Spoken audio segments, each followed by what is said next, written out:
So basically this is the last class before the midterm examination. So first of all আমি হচ্ছে কি আপনাদের সাথে এখন হচ্ছে প্রথমে আমাদের ভাইভা নিয়ে কিছু কথা বলবো, যে আমাদের ভাইভা সেশনটা এন্ড আমাদের অ্যাসাইনমেন্ট নিয়ে আমাদের কিছু বেসিক ইনস্ট্রাকশন আছে, সেটা নিয়ে একটু শেয়ার করে দেন আমরা আমাদের আজকে ক্লাসের টপিকে চলে যাব। So আমরা জানি যে in midterm there are 30 marks, 15 for viva session and 15 for assignment. আচ্ছা, আগে ভাইভা সেশনটাতে যে আমাদের ভাইভা সেশন হচ্ছে একটু ক্রস চেক করি, সেটা হচ্ছে 27 তারিখ from 7 p.m. 27th November which is Friday। তো আপনাদের কি কোনো সমস্যা আছে টাইমিং নিয়ে?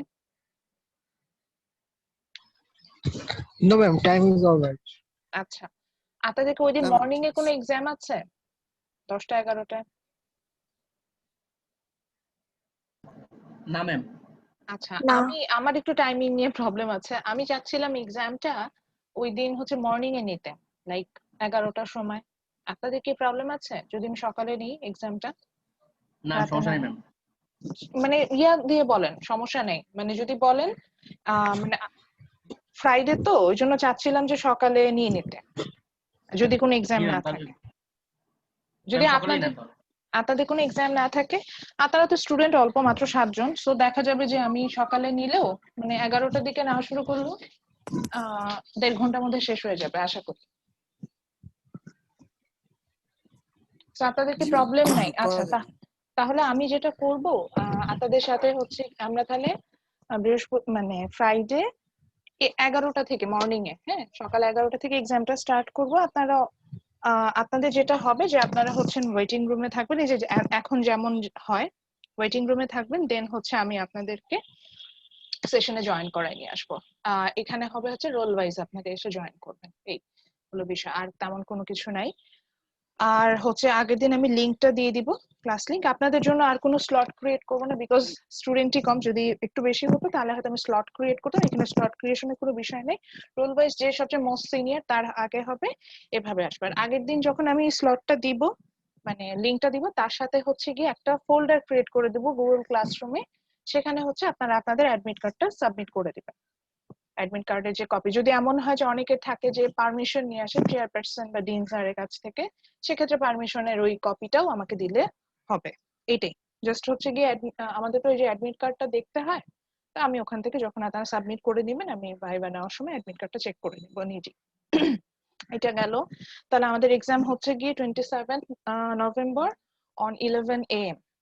11 AM কিন্তু PM না। ওকে, এখন আসি হচ্ছে ভাইভাতে কোশ্চেন কেমন করব। এই কোর্সটা হচ্ছে এমন, ভাইভাতে কোশ্চেন করার জন্য আমার কোনোই অসুবিধা নাই, বিকজ এত এত এত ছোট ছোট প্রশ্ন আছে যে আমি ওখান থেকেই প্রশ্ন করতে পারবো। সো কোশ্চেন গুলো হবে বেসিক্যালি হচ্ছে কি আমি ছোট প্রশ্ন করবো, ছোট ছোট যে কনসেপচুয়াল আমাদের যে কোশ্চেন গুলো ছিল সেটা। অ্যান্সারটা যে হুবহু বইয়ের অ্যান্সার দিতে হবে এমন কোনো বিষয় নাই। অ্যান্সারটা যদি কনসেপ্ট আমি যদি দেখি যে আপনার আইডিয়া ক্লিয়ার আছে, তাহলে you will get the marks. So এভাবে আসবেন। আমি এটার জন্য সাজেস্ট করব হচ্ছে গিয়ে বেটার হচ্ছে ভাইভা সেশন আগে একটু রেকর্ডেড ভার্সন গুলো শুনে দেখা যে কি কোন টপিকটা নিয়ে কিভাবে কি বলেছে, ওটাই যেই টপিক টাচ করেছে সেটা নিয়ে যাব। স্লাইড গুলো একটু দেখতে পারেন, স্লাইড গুলো যখন চেক করবেন তখন হচ্ছে গিয়ে ওখানে কিছু ইনফরমেশন পাবেন। এই তো। হ্যাঁ মোয়াজ্জেম বলেন। ম্যাম আমার যখন ইয়ার কি বুঝায় বলতে যাই আর কি হুবহু বইয়ের ভাষা না বলে যখন নিজের মতো করে বলতে যাই তখন সমস্যা হয় কি ম্যাম, ইংলিশে বলতে গেলে প্রবলেম হয়, তখন কি আমরা বাংলায় বলতে পারবো? আমি যদি কোশ্চেন বাংলায় করি বাংলায় অ্যান্সার দিবে, ইংলিশে করলে আমি এক্সপেক্ট করবো ইংলিশে অ্যান্সার দিবে। এটার জন্য আমি একটা সাজেশন দিয়ে দিই, আপনি যখন বাসায় পড়বেন, বাসায় আমরা পড়ি না, পড়ার সময় নিজে একটা খাতা কলম কাছে রাখবেন, ওখানে নিজে নোট ডাউন করবেন। সাপোজ আপনি ডেপথ পড়ছেন, এটা কি, সাথে সাথে ওটা নিজের ভাষায় লিখে ফেললেন। বা সিকিউরিটিজ পড়ছেন, আপনার আন্ডারস্ট্যান্ডিং কি লিখে ফেলেন, রেট অফ রিটার্ন কি আন্ডারস্ট্যান্ডিংটা লিখে ফেলেন, ইন্টারেস্ট রেট কি আন্ডারস্ট্যান্ডিং লিখে ফেলেন। এইভাবে যদি লিখে রাখেন সেক্ষেত্রে না তখন অ্যান্সার করতে প্রবলেম হয় না। আমাদের যেটা হয় যে আমরা জাস্ট পড়ে আসি কিন্তু যে নিজে প্র্যাকটিস করি না, ওই কারণে হঠাৎ করে আসলে আমরা তখন যে ভুলে যাই, যেটা বলছেন যে ম্যাডাম আমি ভুলে টুলে যাই, আমার এই সমস্যাটা হয়, তখন এটা হয়। আদারওয়াইজ আমি যেটা বললাম যে এইভাবে যদি প্র্যাকটিস করে আসেন ইনশাআল্লাহ কোনো প্রবলেম হবে না। ওকে, নেক্সট আমরা যেটা করব সেটা হচ্ছে তো এইভাবে আসবেন। দেন হচ্ছে এবার আসি মিড টার্ম অ্যাসাইনমেন্টের ব্যাপারে। মিড টার্ম অ্যাসাইনমেন্ট আমি কালকে দিব এবং এটা ইউনিভার্সিটি থেকে রুলস যেটা দিয়েছে সেই ওয়াইজ আমাকে হচ্ছে গিয়ে 7 days টাইম দিতে হবে, যেদিনে অ্যাসাইনমেন্ট দেই না কেন সেটা থেকে 7 days টাইম দিতে হবে আপনাকে আপনার অ্যাসাইনমেন্ট সাবমিট করার জন্য। তো এই কারণে আমি যেটা করব যে আমি আমার গুগল মানে আমি যেদিনে আমি কালকে আসলে আপনার অ্যাসাইনমেন্ট দিয়ে দিব। সো কালকে দেওয়ার পরে হচ্ছে কি আপনাদের 7 days, সো স্যাটারডে যদি দিই নেক্সট স্যাটারডে ওইভাবে একদম 7 দিন ধরে যতটুকু সময় হয়, যদি আমি সন্ধ্যা 6টায় দিই তাহলে নেক্সট স্যাটারডে সন্ধ্যা 6টায় টাইম শেষ হবে, এরকম ভাবে 7 দিন হিসাব করে অ্যাসাইনমেন্টে টাইম দিব। প্ল্যাগারিজম যেটা আমি বারবার আপনাদের বলেছি, যদিও এটা আপনাদেরকে দিয়ে আমি কমাতে পারছি না। প্ল্যাগারিজম বলতে আমি আসলে কি বুঝি, সেটা হচ্ছে without giving the credit, copying from any other sources. তো সেটা গুগল হতে পারে, সেটা বই হতে পারে, সেটা ইভেন আমি আপনাদের সাথে যে ফাইল শেয়ার করছি সেটাও হতে পারে। তো আমি বারবার বলেছি যে আপনারা কনসেপচুয়াল লেখেন, অর্থাৎ আপনার আন্ডারস্ট্যান্ডিংটা লেখেন, আপনাকে আমি বেশি মার্কস দিব। আর বরং যাতে বইয়ের লেখাটা না লিখে যদি নিজের আন্ডারস্ট্যান্ডিং লেখেন, নিজের লাইফ থেকে এক্সপিরিয়েন্স গুলো শেয়ার করেন, আমি টু বি অনেস্ট আমি বলছি আমি বেশি মার্কস দিব। ওই অ্যাকুরেট অ্যান্সার যখন আপনি দিবেন, দেখেন কখনোই অ্যাকুরেট অ্যান্সার আসা পসিবল না, এটা আমিও জানি, এটা আপনিও জানেন। সো অ্যাকুরেট অ্যান্সারটা যখন আপনি দিবেন, আপনাকে আসলে আমি কিন্তু ওখানে মার্কসটা দিব না। আমি মার্কসটা তখনই দিব যখন দেখবো যে আপনি প্রপার অ্যান্সারটা করছেন, মানে আপনার আন্ডারস্ট্যান্ডিংটা আছে। আমি যখন আমার কাছে মনে হবে যে ইয়েস এই স্টুডেন্টের আন্ডারস্ট্যান্ডিং আছে, তখন হচ্ছে গিয়ে তখন কিন্তু আপনি মার্কসটা পাবেন। হ্যাঁ বলেন, মজান প্রশ্ন ম্যাম করতে আগে শোনা চাচ্ছিলেন। যাচ্ছিল না কিছুক্ষণ আগে। বুঝিনি স্যার। ম্যাম কিছুক্ষণ আগে শোনা যাচ্ছিল না। আচ্ছা, আমার ভয়েস শোনা যাচ্ছিল না, এই তো?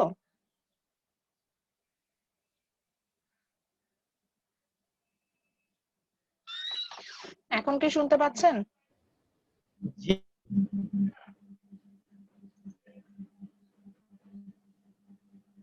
আচ্ছা, এখন যদি আমার মোবাইল ডেটাও সমস্যা করে তাহলে আমি এখন কি করব বলেন?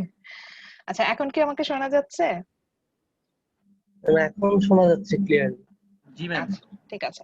সো দেন হচ্ছে কি এটা গেল ভাইভা সেশনের ব্যাপার। ভাইভা সেশনটা আমি যেটা পছন্দ করি সেটা হচ্ছে কি বোথ অডিও ভিডিও প্ল্যাটফর্মে নিতে পছন্দ করি, হুইচ মিনস আমি যদি চাই আপনাকে কিন্তু আমার সামনে ভিডিও প্ল্যাটফর্মে আসতে হবে। তো আপনি সেই মেন্টাল প্রিপারেশন রাখবেন যে ম্যাডাম বললে কিন্তু ভিডিও প্ল্যাটফর্মে আসতে হবে। সো সেই রকম মেন্টাল প্রিপারেশন বলতে বোঝাচ্ছে অনেক সময় দেখা যায় স্টুডেন্টকে বলে ওকে ক্যামেরা অন করেন, দেখা গেল সে স্যান্ডো গেঞ্জি পরে বসে আছে। দেখেন আপনি একটা ভাইভা অ্যাটেন্ড করবেন, স্যান্ডো গেঞ্জি পরে বসে থাকার মতো বিষয় না। সো একটা একটা সোভার ড্রেসে বসে থাকে।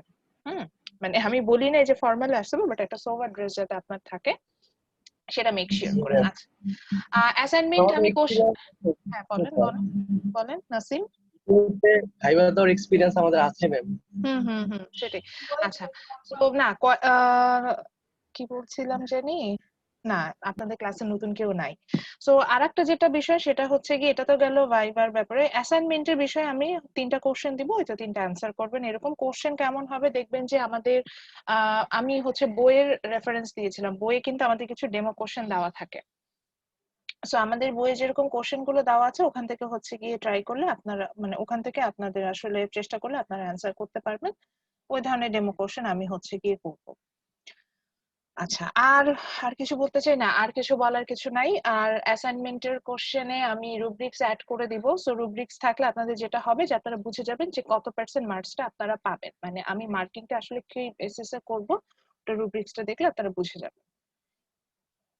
That's it. তো এবার চলে যাই আজকের ক্লাসে আমরা আসলে কি পড়বো। আচ্ছা, আজকের ক্লাস স্টার্ট করার আগে আমি লাস্ট ক্লাসে এটা ফাইন্ড আউট করেছি, অনেক মানে কোনো প্রশ্ন কিছু করেন না, চুপচাপ বসে থাকেন। তো আগে আপনারা বলেন যে এই যে এতদিন যা যা পড়ে আসছি এখান থেকে কোনো প্রবলেম আছে কিনা। আগে আজকে আপনাদের কথা শুনবো, তারপরে স্টার্ট করব। না বললে যদি বলেন, মানে কেউ যদি কথা না বলেন তাহলে আমি বুঝবো কোনো প্রবলেম নেই, তখন কিন্তু আমি প্রশ্ন করা শুরু করব।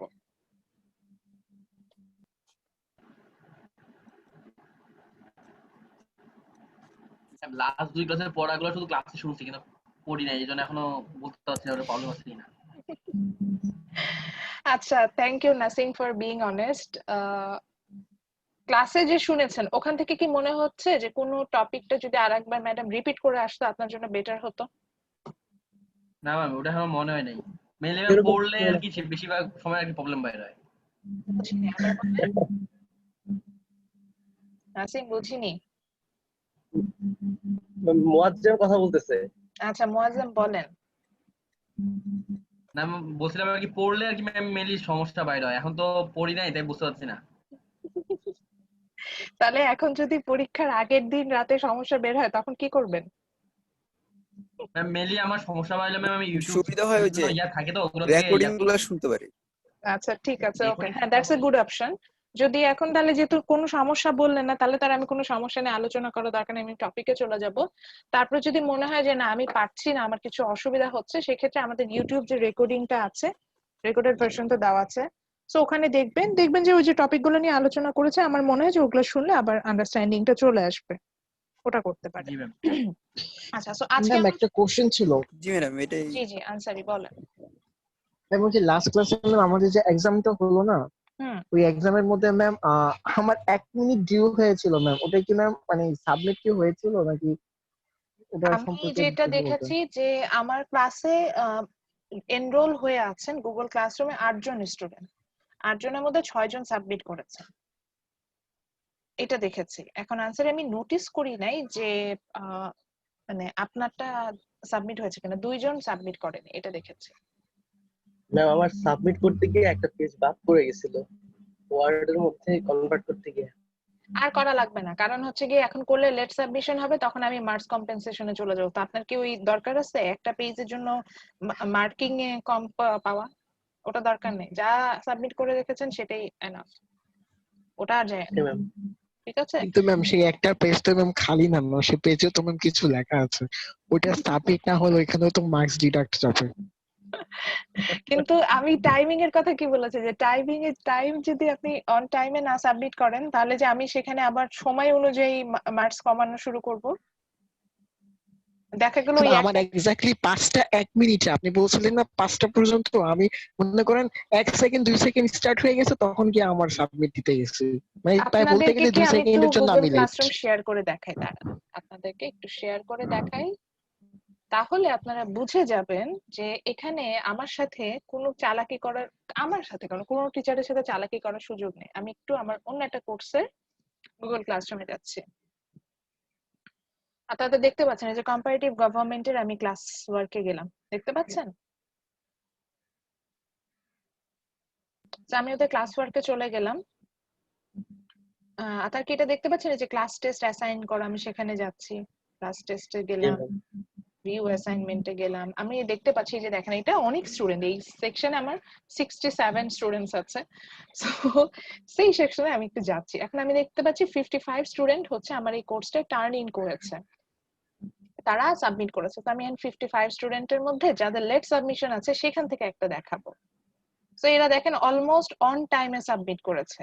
এই যে ইনি একজন আছেন টার্ন ইন লেট, এখন ওনারটাতে একটু যাই, এই যে যিনি লেট টার্ন করেছেন তারটাতে একটু যাচ্ছি।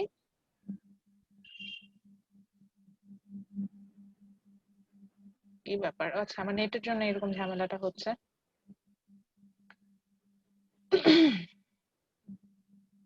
এই যে যেই স্যার লেটার টার্ন এই যে করেছে না, এখন আমি এটা দেখবো যে তার হচ্ছে গিয়ে সে আসলে কখন টার্ন ইন করেছে। এইবার হিস্ট্রি, এই যে দেখেন রাইট সাইডে দেখতে পাচ্ছেন C the history yes ma'am. Option আসছে, এখানে দেখাচ্ছে কি, এই যে দেখেন আমি তাকে কখন অ্যাসাইন করেছে, আমি যে 10টা 13তে কোশ্চেন তাকে অ্যাসাইন করেছে এটা শো করছে।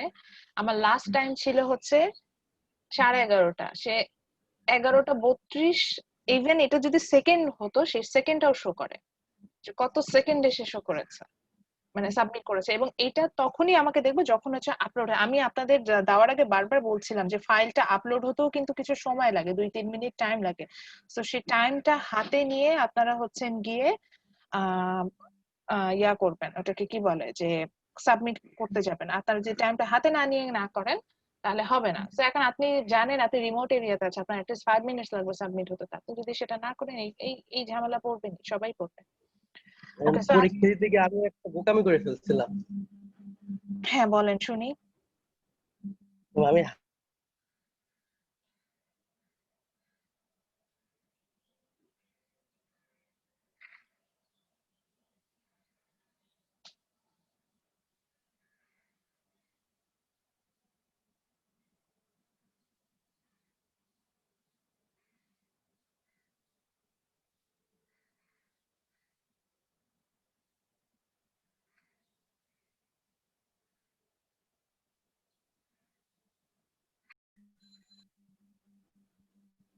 ঝামেলায় আছি। আমার মোবাইলে কল আসছিল, আমার ফোন কল ডিসকানেক্টেড হয়ে গেছিল। কল না, সরি, আমার মিটিং, সরি। আচ্ছা, সো নাসিম, আমি শুনিনি, নাসিমের কি প্রবলেম হয়েছিল? ম্যাম আমি হাতে লিখতে গেছি তো অনেক মিস্টেক হইতেছিল। আচ্ছা, হাতে লিখাতে তো অসুবিধা হওয়ার কথা না, হাতে লিখলে তো আরো ভালো হওয়ার কথা। আমি আমার নিজের মতো করে লিখছি, নিজের মনের মাধুরী মিশায় লিখছি। হ্যাঁ, আমি কি মনের আমি কি নিষেধ করেছি যে মনের মাধুরী মিশায় লেখার মধ্যে তো কোনো অসুবিধা বলি নাই। আমি তো বলেই দিয়েছি যে যদি আপনি হচ্ছেন গিয়ে কনসেপচুয়াল যান, মার্কস বেশি পাবেন। আচ্ছা, তো এখন আর অনেকদিন এগুলাতে পর না হাতে যাই। লিখছি তো কোনো ও আচ্ছা, একটু একটু ফুল ফেজে আসতে সমস্যা হয়েছে, এটা বলতে চাচ্ছেন? জি ম্যাম, জি ম্যাম। আচ্ছা, ঠিক আছে, ওকে।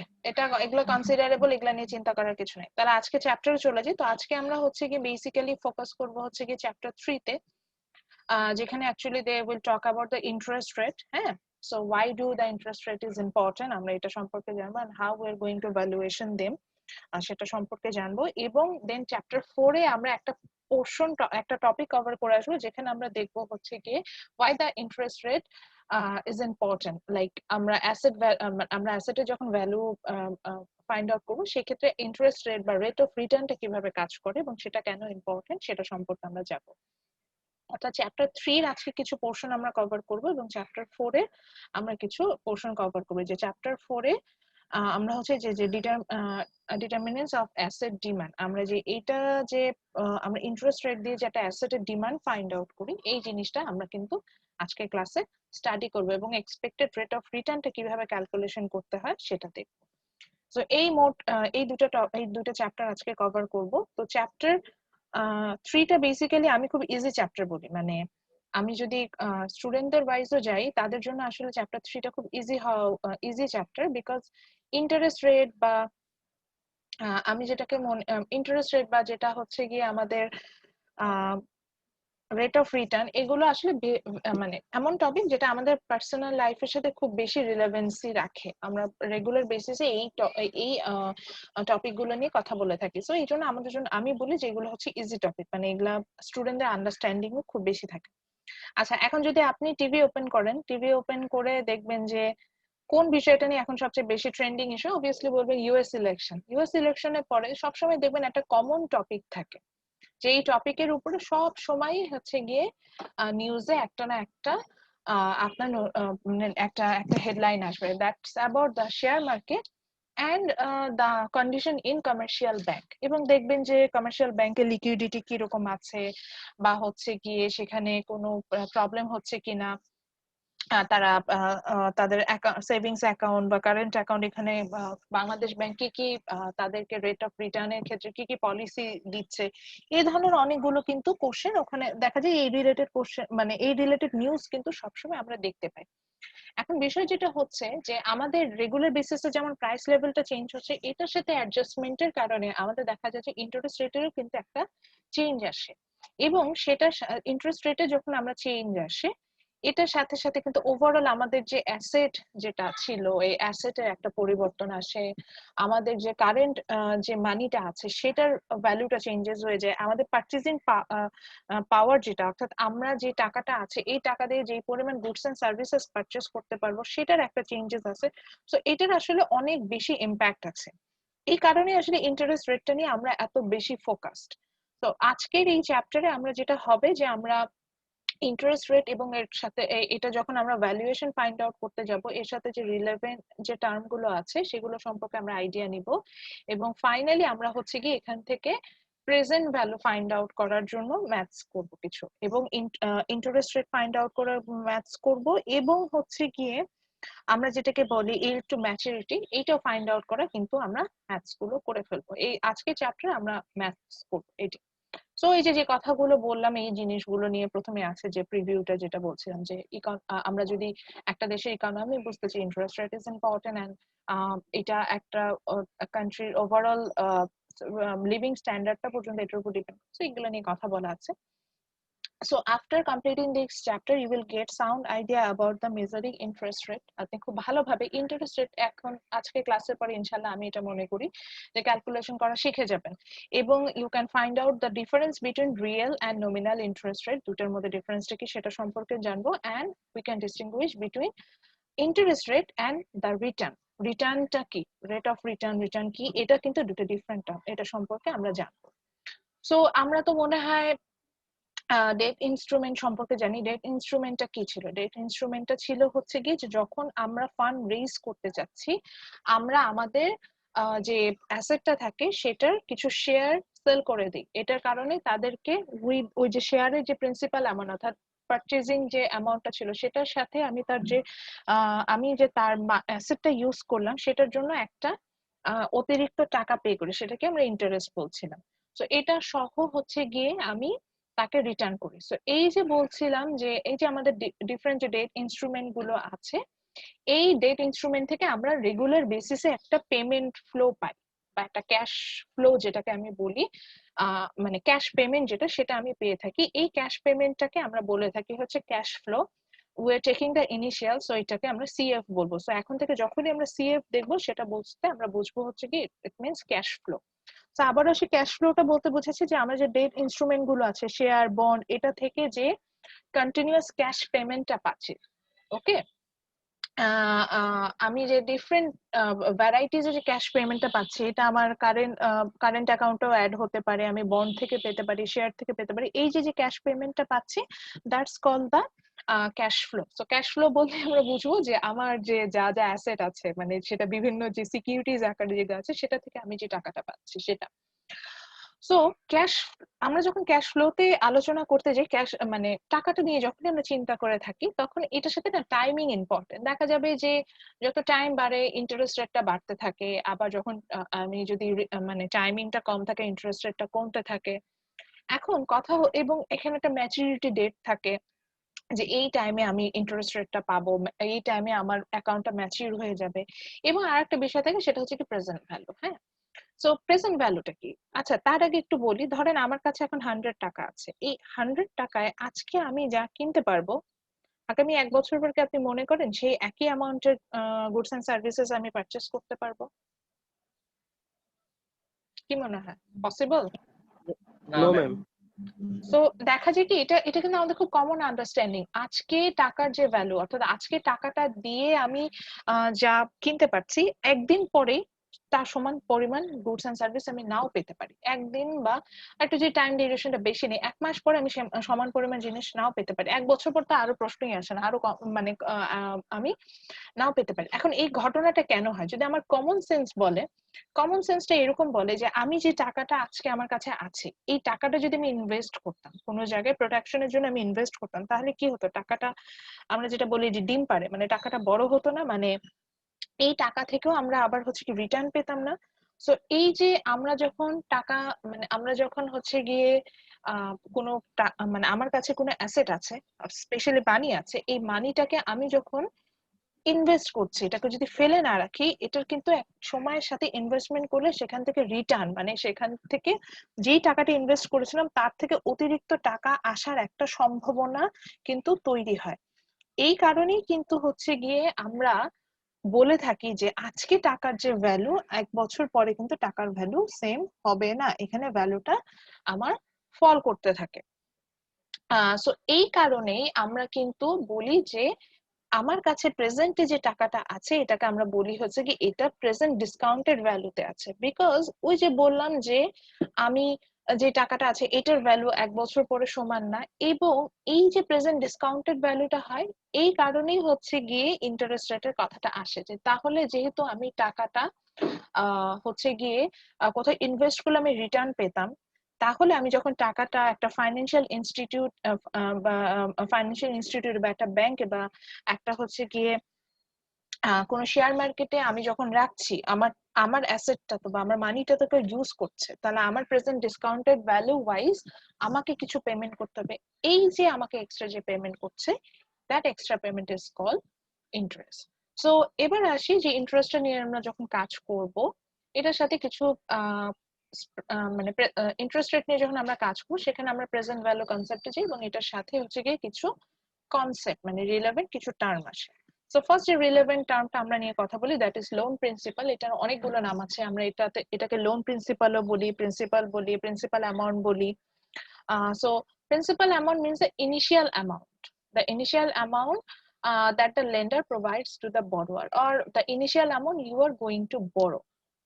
প্রথমেই যে টাকাটা আমরা ধার করছি, প্রথমে যে টাকাটা আমরা নিয়ে আসছি সেই টাকাটাকে আমরা সাধারণত লোন প্রিন্সিপাল বলে থাকি। আর নর্মালি যদি এখানে প্রিন্সিপাল ইউজ করতাম তাহলে আমরা এখানে বড় বা ডিপোজিট দুটো টার্মই আনতে পারতাম, যে প্রথমেই যে ইনিশিয়ালি যে টাকাটাকে আমি লোন করছি বা যে ইনিশিয়ালি যে টাকাটাকে আমি ইনভেস্ট করছি সেটাই হচ্ছে গিয়ে আমার প্রিন্সিপাল। তো যেহেতু লোন প্রিন্সিপাল বলেছে দ্যাটস আমি জাস্ট বললাম যে দা amount of funds that the lender provides to the borrower, that's my loan principal. ওকে, দেন আসে হচ্ছে গিয়ে ম্যাচুরিটি ডেট হচ্ছে গিয়ে সেই দিন যেই দিনে you have to repay the loan, okay, that loan principal. Okay, so that's called the maturity date. এবং মনে রাখবেন আপনার যত মানে লোনের সাইজটা যত বেশি হবে, মানে যত লং টার্মে আপনি লোন নেবেন ম্যাচুরিটি ডেট তত দেরিতে হবে এবং সেই ক্ষেত্রে কিন্তু ইন্টারেস্ট পেমেন্টটা আপনার তত বেশি আসবে, অর্থাৎ তত বেশি ইন্টারেস্টটা পে করতে হবে। মানে যত বেশি ম্যাচুরিটি ডেট যত দেরিতে আসবে, যত লেটে আসবে তত বেশি ইন্টারেস্ট পেমেন্ট করতে হবে।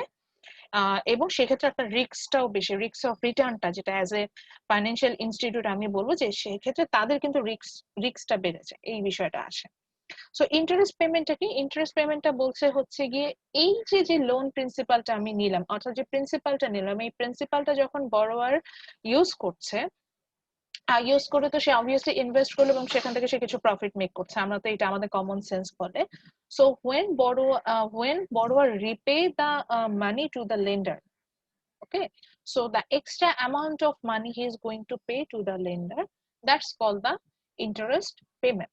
অর্থাৎ এই যে আমি লেন্ডারের টাকাটা ইউজ করে আমাকে যে ধার দিয়েছিল, আমি সেটা আমার ব্যাংক হতে পারে, সেটা একটা পার্সন হতে পারে, সেটা একটা ইনস্টিটিউট হতে পারে, ওই যে আমাকে যে টাকাটা দিল, আমি যে মানিটা পেলাম, এই মানিটা আমি ইউজ করেছি, করে আমি ইনভেস্ট করেছি, আমার ফাইন্যান্সিয়াল সিচুয়েশন ভালো হয়েছে, আমি ফাইন্যান্সিয়াল ইনসেন্টিভ পেয়েছি, সেখান থেকে কিছু এক্সট্রা টাকা আমি তখন যখন তাকে লোন প্রিন্সিপালটা রিপে করব তার সাথে আমি যে এক্সট্রা টাকাটা দিচ্ছি সেটাই হচ্ছে আমার ইন্টারেস্ট পেমেন্ট। টোটাল যে এক্সট্রা টাকাটা আমি পে করব সেটাই হচ্ছে ইন্টারেস্ট পেমেন্ট, এবং এটা একটা পার্সেন্টেজ ধরে আমরা পেমেন্টটা করি, সেটাকে আমরা বলি হচ্ছে কি রেট অফ ইন্টারেস্ট। আবারও বলছি, অতিরিক্ত যে টাকাটা আমি পেমেন্ট করছি সেটা হচ্ছে আমার ইন্টারেস্ট পেমেন্ট, আর যে পার্সেন্টেজ ধরে আমি পেমেন্টটা করব that's my rate of interest. Say for example আমি আনসারির কাছ থেকে 100 টাকা ধার নিয়েছি, 100 টাকা ধার নিয়েছি at the rate of interest 5%। এই যে আমি বললাম 100 টাকা ধার নিয়েছি 5% ইন্টারেস্ট রেটে ফর 1 ইয়ার। সো এক বছর পরে উনাকে আমি ইন্টারেস্ট দিব কত? 5 টাকা, এই 100 টাকা ইউজ করার জন্য। সো এই যে 5 টাকাটা দিচ্ছি দ্যাটস মাই ইন্টারেস্ট পেমেন্ট, যে অতিরিক্ত যে টাকাটা আমি করলাম দ্যাটস মাই ইন্টারেস্ট পেমেন্ট। আর এই যে ইনিশিয়ালি 100 টাকাটা নিলাম that's my loan principal, and this 5 taka is my interest payment, and this 5% is my simple interest rate, which means the rate of interest we are going to follow to repay the interest rate, repay the interest, that's called the rate of interest. So এখানে এই rate of interest কে আমরা সাধারণত simple interest বলি, এবং simple interest find out করার জন্য খুব easy একটা ফর্মুলা আছে, that is the loan principal. Okay, এই যে the loan principal must be the interest payment will be divided by the loan principal, অর্থাৎ ইন্টারেস্টটাকে যদি প্রিন্সিপাল দিয়ে অর্থাৎ I divided by P এরকম যদি আসে সেখান থেকে আমরা কিন্তু সিম্পল ইন্টারেস্টটা ফাইন্ড আউট করে নিতে পারি। আচ্ছা, সো আরেকটা বিষয় চলে আসি, প্রিন্সিপাল অ্যামাউন্টকে সাধারণ লোন প্রিন্সিপালকে সাধারণত আমরা ক্যাপিটাল P দিয়ে ডিনোট করব। আমরা যখন ইউজ করব দেখবেন যে ক্যাপিটাল P ইউজ করব, সেটা হবে লোন প্রিন্সিপাল। আর ইন্টারেস্ট রেটটাকে দেখানোর জন্য বা ইন্টারেস্টটাকে দেখানোর জন্য আমরা স্মল i ইউজ করে থাকি, এটার সিম্বল হিসেবে স্মল i ইউজ করব। এই জন্য আমি বলছিলাম যে simple interest is equal to I divided by P, এরকম একটা ফর্মুলা আমরা পেয়ে যাব।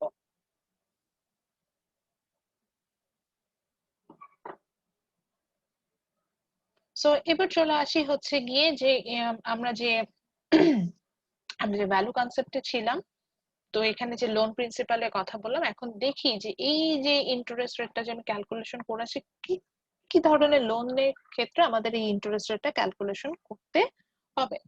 So in that cases there are 4 types of loan: simple loan, fixed payment loan, coupon bond and discount bond. প্রত্যেকটা নিয়ে বলবো এবং প্রত্যেকটার সুন্দর করে বইয়ে ডেফিনেশন গুলো দেওয়া আছে। আচ্ছা, এখানে যাওয়ার আগে আমি একটু বইয়ে দেখায় আসি, যেহেতু আমি দুইটা মিক্স আপ করে পড়াতে পছন্দ করি। তো আমরা যদি বই নোটিস করি, এই যে এতক্ষণ আমি যা যা বললাম, প্রেজেন্ট ভ্যালু ডেফিনেশন, দেন যে ম্যাথস এর কথা বলছি, এগুলা কিন্তু সবই ডিসকাউন্টেড রেট, এগুলা কিন্তু সবই এখানে দেওয়া আছে। এবং যে লোন প্রিন্সিপালের কথা, আমি যে 4 টাইপস অফ এখন যে লোনের কথা বলবো, যেটা কিনা ক্রেডিট মার্কেট ইনস্ট্রুমেন্ট, অর্থাৎ যেই ইনস্ট্রুমেন্ট বেসিস আমি লোনগুলো নিব, যে সিম্পল বা ফিক্সড পেমেন্ট লোন, এগুলোরও কিন্তু ডেফিনেশন আমার বইয়ে দেওয়া আছে পেজ 80 তে।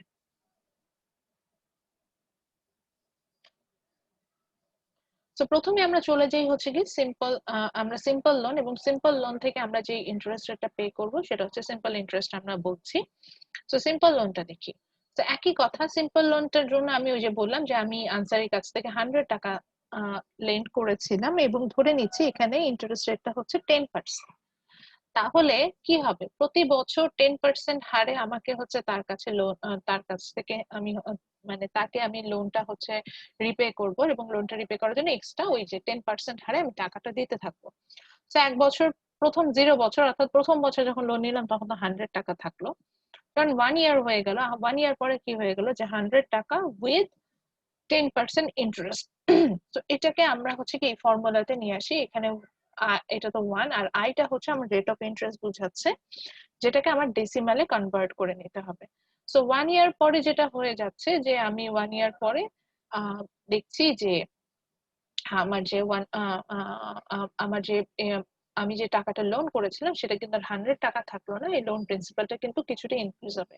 2 ইয়ার্স পরে তাহলে আরো ইন্টারেস্ট রেট যদি আমি মেজার করে নিই, আরো ইনক্রিজ হবে, 3 ইয়ার্স পরে আরো ইনক্রিজ হবে, এভাবে n ইয়ার্স পর্যন্ত আমার এই লোনটা চলতে পারে। সো এই ক্ষেত্রে আমরা যেটা হয় যে এখানে ক্যালকুলেশন একটা বিষয় আছে, এখানে আমি একটু শর্টকাট করেছি, এটা আমরা বইয়ে যাচ্ছি এই জন্য। সো বিষয় হচ্ছে কি, এখানে আমরা একটা ফর্মুলা ডিরাইভ করে ফেলি, that is PV, present value, is equal to CF, that means cash flow divided by 1 plus I, এরকম একটা ফর্মুলাতে চলে আসে। সো এই ফর্মুলাটা আসলে কিভাবে আসলো সেটা একটু দেখি। সো প্রেজেন্ট ভ্যালুর কনসেপ্টে আমরা কি দেখেছিলাম যে আমাদের এই যে আমরা যে টাকার ভ্যালুটা এটা ডিসকাউন্টেড রেটে আমাদের কমতে থাকে, সো এটা বোঝার জন্য। তো এটার আগে এটার জন্য আমরা হচ্ছে ইন্টারেস্ট রেটে ক্যালকুলেশন দেখলাম। সো ইন্টারেস্ট রেট ক্যালকুলেশনটা আমরা এভাবেই করি যে সেখানে হচ্ছে গিয়ে আমরা দেখি যে আমার এক্সট্রা যে অ্যামাউন্টটা পে করছি সেটাকে যদি আমি লোন প্রিন্সিপাল দিয়ে ডিভাইডেড করি তাহলেই সেখান থেকে আমার ইন্টারেস্ট রেট চলে আসবে। যেমন আমি এখানে সিম্পল ইন্টারেস্ট আই ক্যালকুলেশনের জন্য আমি এক্সট্রা যে অ্যামাউন্টটা পে করেছিলাম আনসারির কাছ থেকে লোন নিতে, সেটা হচ্ছে $10, আমি $10 লিখলাম এবং আমার লোন প্রিন্সিপাল ছিল 100 টাকা, সেটা দিয়ে ডিভাইডেড করলাম, আমি কি পেলাম 0.10। তো এটাকে যখন আমি হচ্ছে কি পার্সেন্টেজে নিয়ে যাচ্ছি, 100 দিয়ে মাল্টিপ্লাই করছি, তখন এটা আসলে 10%, দ্যাট মিনস আমার রেট অফ ইন্টারেস্ট হচ্ছে 10%। সো তাহলে রেট অফ ইন্টারেস্ট যদি আমি 10% পেলাম, তাহলে এক বছর পরে, এক বছর শেষে what will be my total amount. So এই 100 টাকা এন্ড 100 টাকার সাথে, আচ্ছা এটা কিভাবে আসে সেটা একটু দেখিয়ে দিই, এই ফর্মুলাটা নিয়ে অনেকের একটু কোশ্চেন অ্যারাইজ হতে পারে।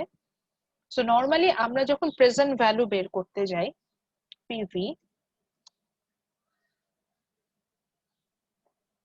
তখন এটার বিয়াটা হয়, ফর্মুলাটা আসে এরকম যে CF divided by 1 plus I, ঠিক আছে, এরকম একটা ফর্মুলা আসে। সো এখান থেকে তাহলে যদি CF অর্থাৎ ক্যাশ ফ্লোটা আমার যতটুকু হবে, মানে এই যে টাকাটা আমার কাছে আসতে থাকবে, সেটা যদি আমি বের করতে চাই, তাহলে কি হওয়া উচিত, এই present value into 1 plus I এরকম আসার কথা না? আবার বুঝাই বলি, এখানে PV হচ্ছে যে প্রেজেন্ট ভ্যালু, আর CF হচ্ছে ক্যাশ ফ্লো, I তো হচ্ছে রেট অফ ইন্টারেস্ট, এটা একটা ফর্মুলা। সো এই ফর্মুলা ওয়াইজ যদি আমি ক্যাশ ফ্লোটা বের করতে চাই, আমার হাতে কি পরিমাণ টাকা আসতে থাকবে সেটা আমি যদি বের করতে চাই, তাহলে কি হবে, ক্রস মাল্টিপ্লিকেশন হবে। সো ক্রস মাল্টিপ্লিকেশনে যেয়ে কিন্তু এরকমই আসবে যে আমার প্রেজেন্ট ভ্যালুটা কিন্তু আমার হচ্ছে গিয়ে সিএফ, এটা দিয়ে আমরা একটা ম্যাথসও করব। এই যে এখানে এই ম্যাথটা আছে, এই যে এই ফর্মুলাটা লিখছে। সো এটা simple interest rate find out করা ফর্মুলা।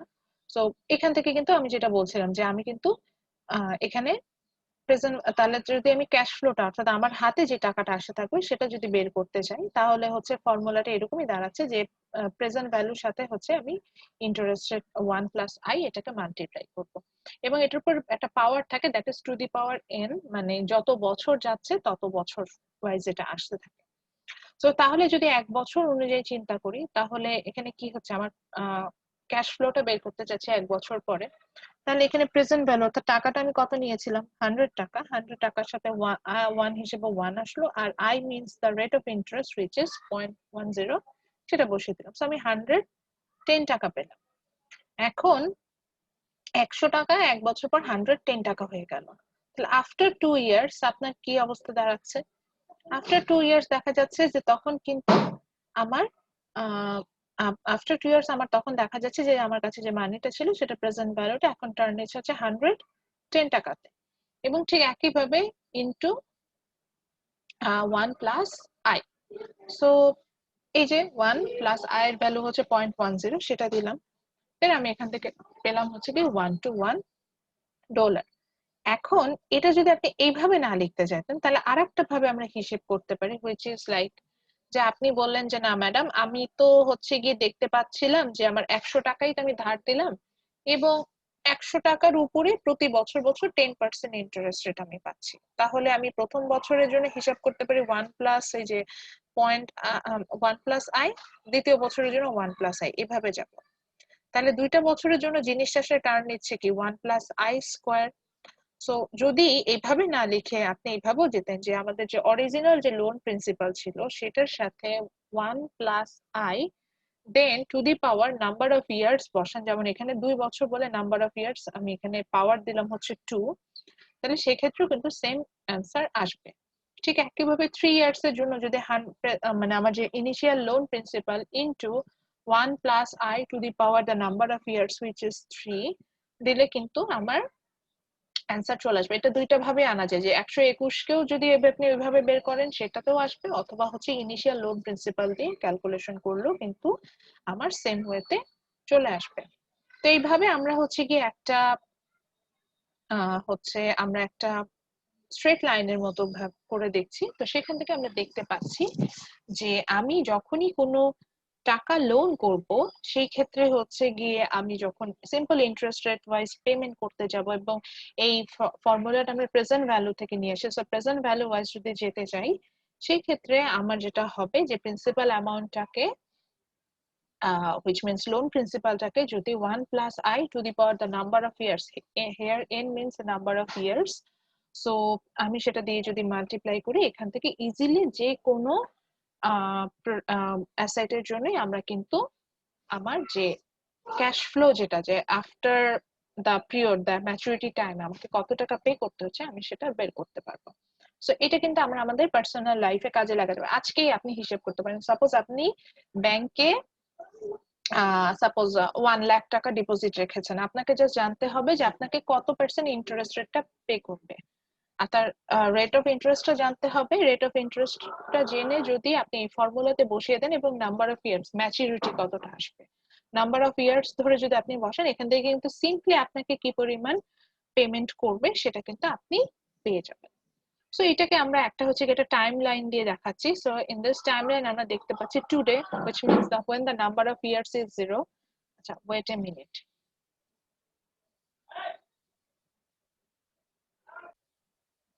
আচ্ছা sorry, I have niece nephew, they are naughty kids, so এই প্রবলেম গুলো আমি খুব ফেস করি। ওকে, সো যেটাতে ছিলাম যে আমি যদি এটাকে একটা টাইমলাইন হিসেবে দেখাতে চাই, সো সেখানে যদি আমি একদম প্রেজেন্ট ডেতে আমি হিসেব করি সেক্ষেত্রে এই যে টাকাটা লোন নিব সেটা সেরকমই থাকবে, বাট আফটার 1 ইয়ার সেটা 110, বা 2 years 121, 3 years 133, in this way আমি nth ইয়ার পর্যন্ত বের করতে পারবো। এবং এখানে একটা দেখবেন যে এখানে একটা একটু ব্র্যাকেট দিয়ে দেওয়া হয়, এটা মানে হচ্ছে কি অসংখ্য বোঝাচ্ছে, এইভাবে এই টাইমলাইনটা অনেক দূর পর্যন্ত যেতে পারবে, এটাই বোঝাচ্ছিল।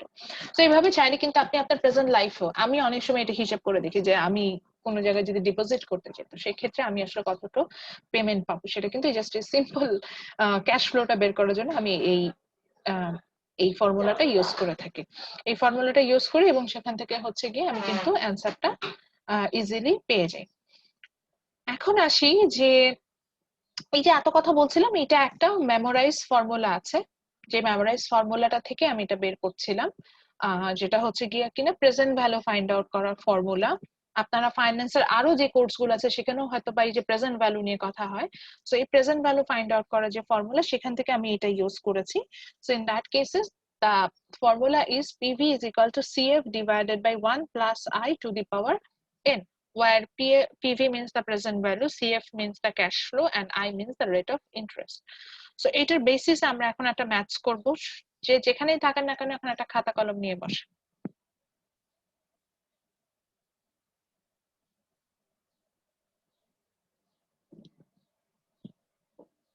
সো আমরা প্রথমে বের করা শিখবো হচ্ছে কি সিম্পল প্রেজেন্ট ভ্যালু, সেটা ফাইন্ড আউট করা একটা ম্যাথ করব। খাতা কলম নিয়ে বসতেই হবে, কারণ আমি ম্যাথ দিব আপনাদের যে অ্যাসাইনমেন্ট আমি দেই না কেন সেটাতে ম্যাথ দিব, এবং ম্যাথটা সবার জন্য ডিফারেন্ট ডিফারেন্ট ম্যাথ হবে। আপনি চাইলেও বন্ধু বান্ধবীটা দেখে করতে পারবেন, সো আপনাকে এখানে আন্ডারস্ট্যান্ডিং থাকতে হবে, তারপর আপনি ম্যাথস করতে পারবেন। সো খাতা কলম নিয়ে বসতে বলেছে, খাতা কলম নিয়ে বসেন। সো আমি কি বলছি দেখেন, কোশ্চেনটা এরকম ছিল, what's the present value of, যদি এটা বইয়ের ম্যাথস এখানে এখান থেকে আমি চেঞ্জেস আনতে পারি। সো বলছে what's the present value of টাকা 250 not taka, $250 to be paid in 2 years in the interest rate of 15%. বলছে কি যে 250 টাকা, সরি $50 আমাকে 2 ইয়ার্স পরে পেমেন্ট করবে।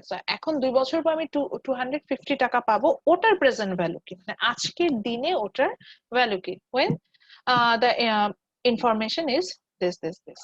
So আমরা প্রেজেন্ট ভ্যালু ফাইন্ড আউট করার ফর্মুলাটা এটা জানি, which is PV is equal to CF divided by 1 plus I to the power n. So এই ফর্মুলাটা আমরা জানি। সো এই ফর্মুলাতে CF এই যে ক্যাশ ফ্লো ইন 2 ইয়ার্স, মানে কি কি পরিমাণ টাকা আপনার কাছে আসবে। তো 2 বছরে আপনার কাছে কত টাকা আসবে তো বলেই দিচ্ছে, 2 বছর পরে আপনার কাছে টাকা আসবে হচ্ছে $250। আচ্ছা আইটা কি, আইটা বলছে হচ্ছে rate of interest. So rate of interest বলা যেতে পারে, ইন্টারেস্ট রেটও বলা যেতে পারে। সো এইটা হচ্ছে 0.15 হয়েছে। এটা কিভাবে হলো সেটা আমি দেখাচ্ছি। সো যখনই ইন্টারেস্ট রেটটা দেওয়া থাকবে, যেমন এখানে 15% ছিল, ইন্টারেস্ট রেটটা যখন দেওয়া থাকবে এই ইন্টারেস্ট রেটটাকে আমাদের সবসময় ডেসিমালে কনভার্ট করে নিতে হবে, দশমিকে নিয়ে যেতে হবে। So 15 divided by 100, so the value is 0.15। এভাবে কিন্তু বের করে নিয়েছে, অর্থাৎ যখনই ইন্টারেস্ট রেটটা আমরা বের করব, যদি পার্সেন্টেজে দেওয়া থাকবে, I am sorry to say পার্সেন্টেজে দেওয়া থাকবে, এবং সেটাকে আমরা ডেসিমালে দশমিকে কিন্তু এটা নিয়ে যাব। সো 15 ডিভাইডেড বাই 100, সেখান থেকে আমরা পেলাম হচ্ছে 0.15। এটুকু লেখেন।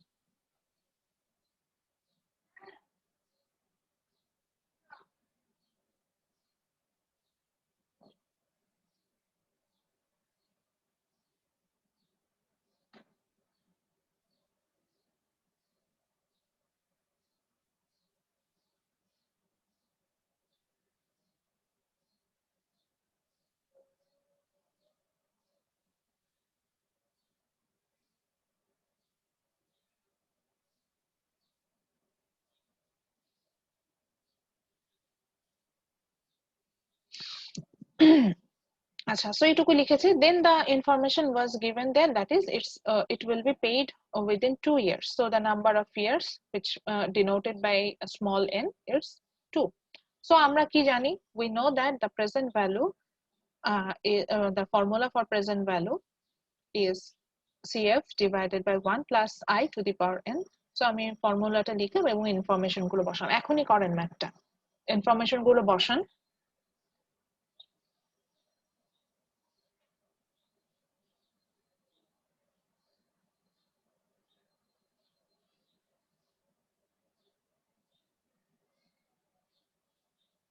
সো আপনি যখন ইনফরমেশন গুলো বসাবেন তখন দেখবেন যে $189 আপনি এরকম একটা অ্যান্সার পাবেন, which means আপনি যখন এই টাকাটা 2 বছরের জন্য ইনভেস্ট করছেন তখন ওই টাকাটার প্রেজেন্ট ভ্যালু, আজকের দিনের ভ্যালু হচ্ছে কি $189।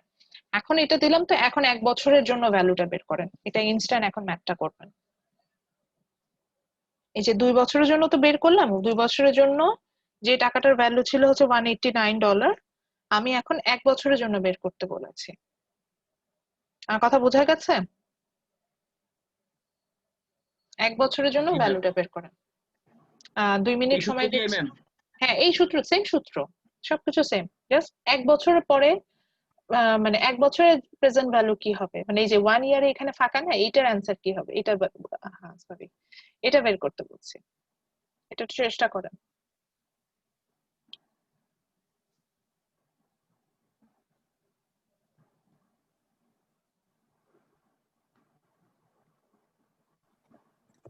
ম্যাম 217 টাকা তো। 217 টাকা। বাকিদের কত আসছে? জি 217, তারপরে 0.39। হুম, এরকমই একটা অ্যান্সার আসবে। আনসারই জি ম্যাম। করেছেন?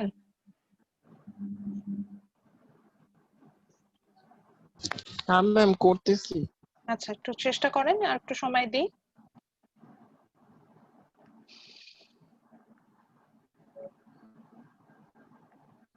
আমাদের যে কয় বছর করতে বলবে, জাস্ট শুধু যে নাম্বার অফ হ্যাঁ, ইয়ার্স নাম্বার অফ ইয়ার্স এর n জায়গায় is ওটা equal to বসাই এখানে। দিবেন। হ্যাঁ, এটা তো সোজা, নাম্বার অফ ইয়ার্স এর জায়গায় শুধু ওটা বসাই দিবেন।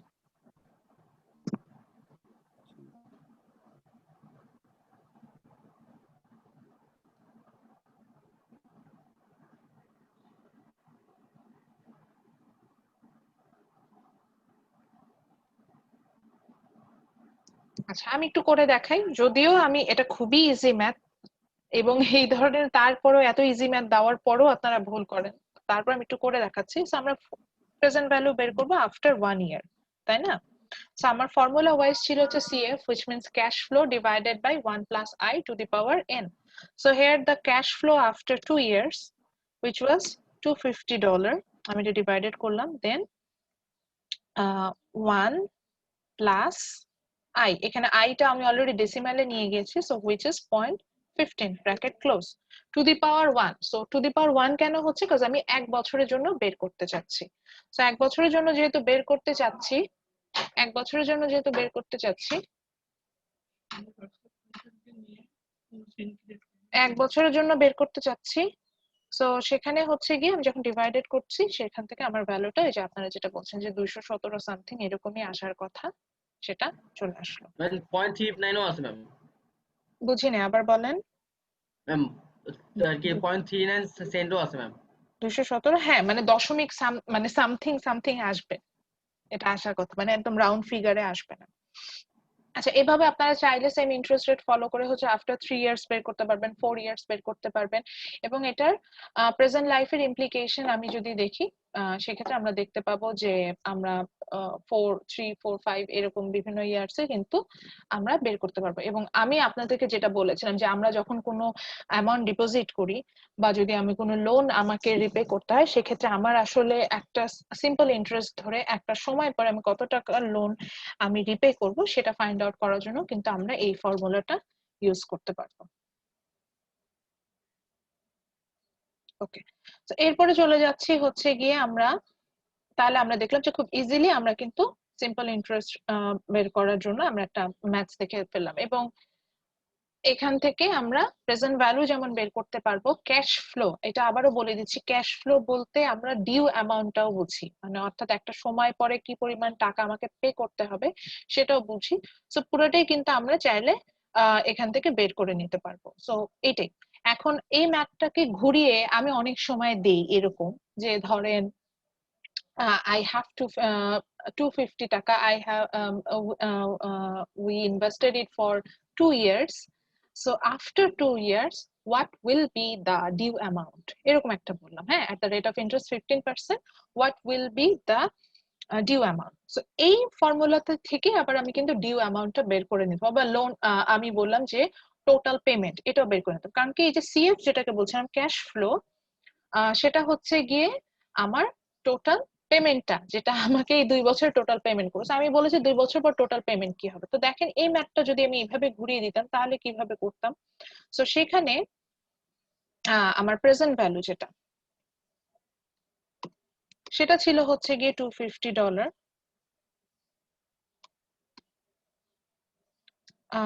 দেন যেটা হচ্ছে গিয়ে সিম্পল, আমি ইন্টারেস্ট রেট সেমই রেখেছি 15%।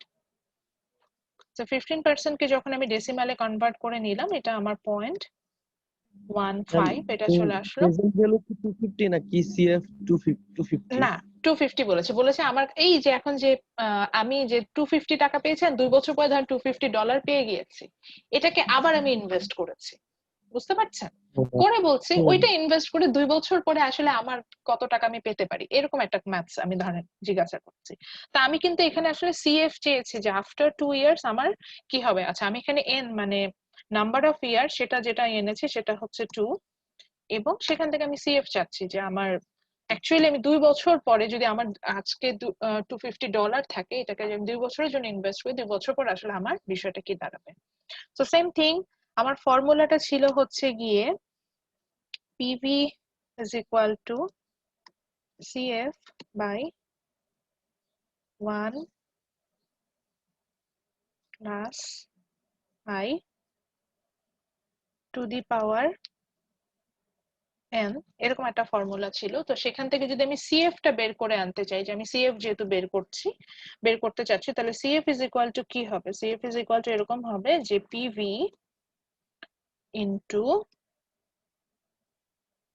1 plus I to the power n, এরকম হওয়া উচিত না? বুঝতে পারছি, ক্রস মাল্টিপ্লিকেশন করেছি কিন্তু এখানে আমরা। দেন আমরা ভ্যালুটা বসিয়ে দিলাম। সো প্রেজেন্ট ভ্যালু হচ্ছে কি আমাদের যেটা ছিল which is $250, দেন সেটার সাথে হচ্ছে গিয়ে আমার আয়ের ভ্যালু যেটা ছিল which is 0.15, দেন আমি টু দি পাওয়ার আমার নাম্বার অফ ইয়ার্স এখানে 2 বছরের জন্য আমি ইনভেস্ট করেছিলাম বসালাম। এটার অ্যান্সার কত আসে বলেন?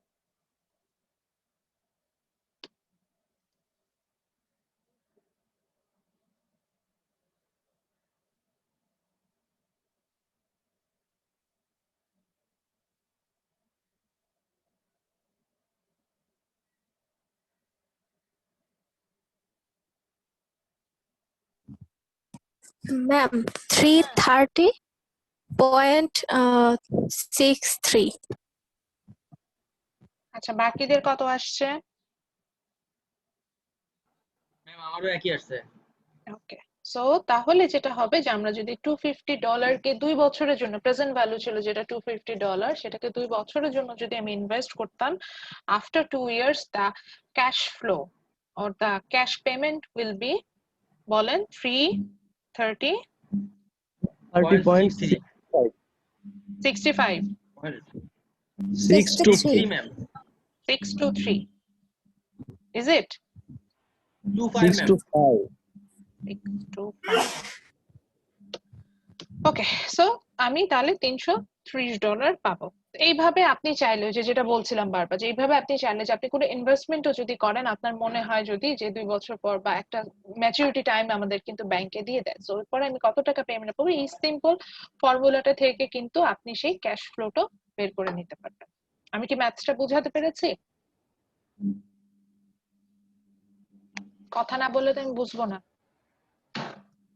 কারো কোনো জি প্রবলেম ম্যাম। আছে? আচ্ছা, আই হোপ আপনাদের প্রবলেম নেই, এটা বুঝে গেছেন।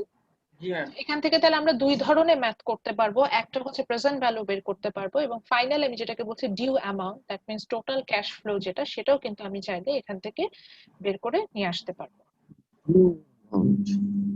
ওকে, সো আমি একটু ব্যাকে যাচ্ছি এখন, যেহেতু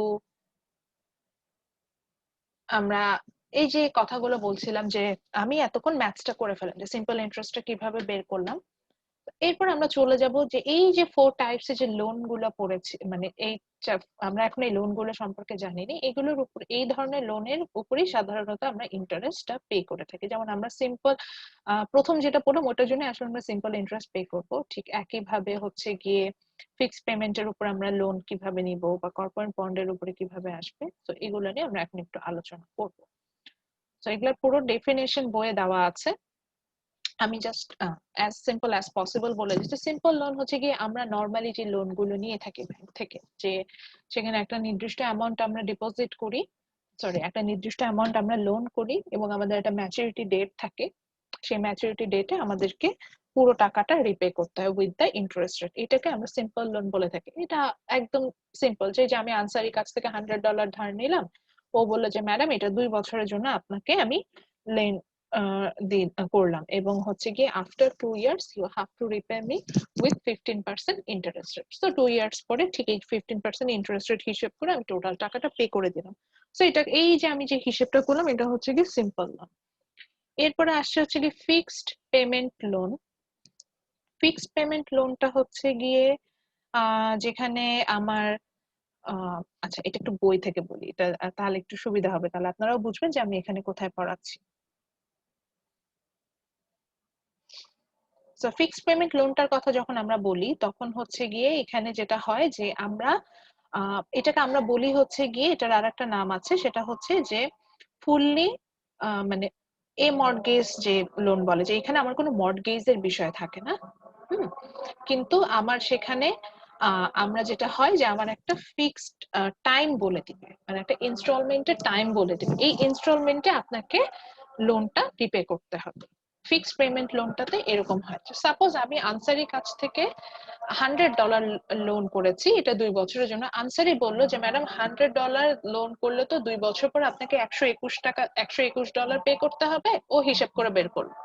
তো বললো ম্যাডাম আপনি পার ইয়ার আমাকে যদি $110 করে দেন, সরি মাই মিস্টেক, $65 করে যদি দেন, তাহলে আমার 2 বছরের লোনটা রিপে হয়ে যাচ্ছে। তাহলে এই যে আমি একটা লোন নিলাম, আমার টোটাল অ্যামাউন্ট কিন্তু 2 বছর পর পেমেন্ট করতে হচ্ছে $121, বাট এই যে আমি 2 বছরের জন্য লোনটা নিলাম, 2 বছরের জন্য লোন নিয়ে ও এই যে একটা ইনস্টলমেন্ট ঠিক করে দিল যে 2 বছরে আমি 2টা ইনস্টলমেন্ট দিব এবং পার ইনস্টলমেন্টে আমি এই অ্যামাউন্ট টাকাটা রিপে করবো। সো এইটাকে আমরা বলছি হচ্ছে কি ফিক্সড পেমেন্ট লোন, যা আমাকে ইনস্টলমেন্টটা ফিক্সড করে দিবে এবং সেখান থেকে প্রিন্সিপালের কিছু অ্যামাউন্ট, ওই যে লোন প্রিন্সিপালের কিছু অ্যামাউন্ট আমি ক্যারি করে আসবো এবং আমার ইন্টারেস্ট রেটেরও কিছু অ্যামাউন্ট আমি ক্যারি করে এসে যে লোনটা রিপে করব, সেটা হচ্ছে কি ফিক্সড পেমেন্ট লোন বলে।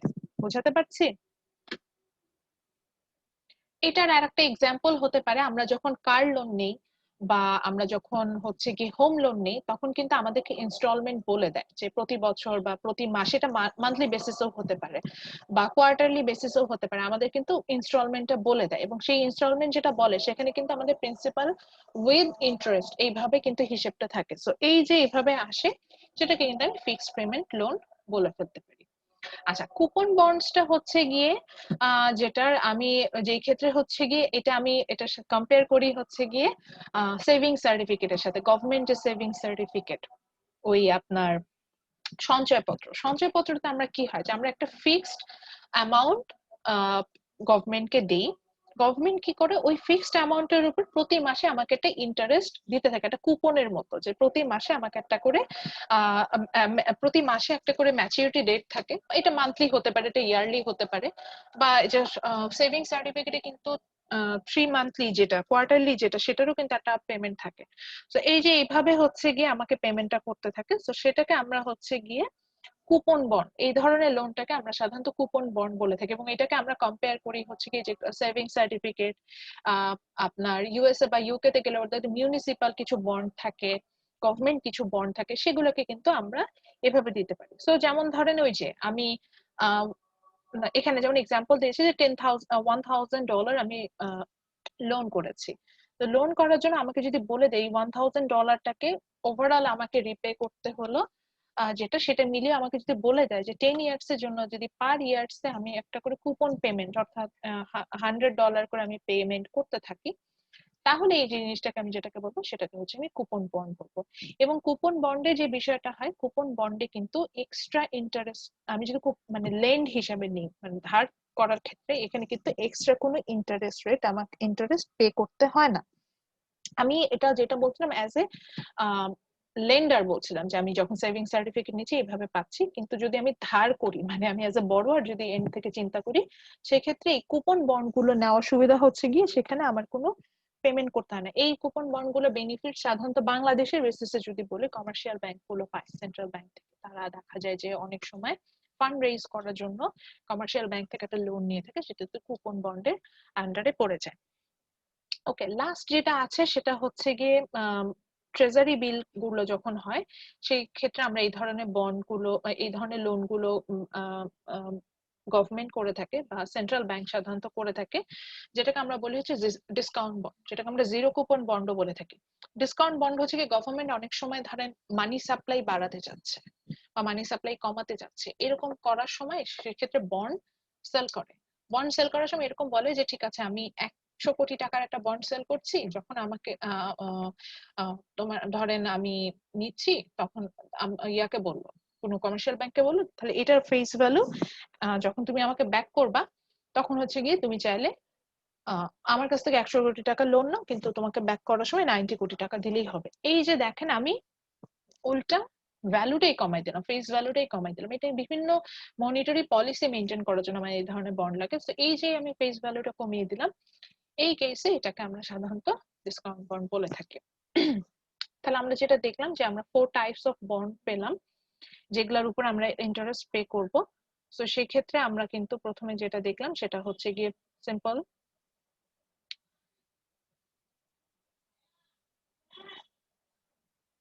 প্রথমটা দেখলাম হচ্ছে কি সিম্পল বন্ড যেটা, সেটাতে আমরা গেলাম এবং সেখানে সিম্পল লোনে যেটা দেখলাম যে আমরা সিম্পলি যে লোনটা নিই এবং সেখান থেকে যে রিপেটা করে থাকি সেটাই সিম্পল লোন। ফিক্সড পেমেন্ট লোনে আমরা দেখলাম যে সেক্ষেত্রে আমাকে ইনস্টলমেন্ট গুলো বলে দেবো, ইনস্টলমেন্টের প্রিন্সিপাল এন্ড আমার ইন্টারেস্ট রেট ক্যারি করে আমরা হচ্ছে কি এই লোনটাতে যাব। কুপন বন্ডে আমরা দেখলাম হচ্ছে কি আমাকে একটা কুপনের মতো ব্যবস্থা থাকবে যে আমরা কুপন ওয়াইজ হচ্ছে কি ইনস্টলমেন্ট গুলো পেমেন্ট করতে থাকবো। লাস্ট হচ্ছে কি ডিসকাউন্ট বন্ড, যেখানে হচ্ছে কি আমি যে লোনটা নিচ্ছি উল্টো তার থেকে কিন্তু কম রিটার্নটা আমাকে এখানে ব্যাক করতে হবে। ওকে, এবার চলে যাই হচ্ছে, আচ্ছা আজান দিয়েছে, আমি হচ্ছে একটু আমার ক্লাস আমরা যেটাতে ছিলাম যে আমরা ক্রেডিট ইনস্ট্রুমেন্ট হিসেবে আমরা 4 টাইপস অফ লোনের কথা জানছিলাম। পরবর্তীতে সিম্পল লোন তো আমরা কিভাবে নিলাম এবং এটা ক্যালকুলেশন কিভাবে করতে হচ্ছে সেটা দেখে ফেললাম। এবং এর পরবর্তীতে আছে হচ্ছে গিয়ে আমার yield to maturity. So yield to maturity এটার জন্য একইভাবে আমরা আবার বইটা ফলো করব যে ম্যাচুরিটিটা বলতে কি বোঝাচ্ছে সেটাতে যাচ্ছি।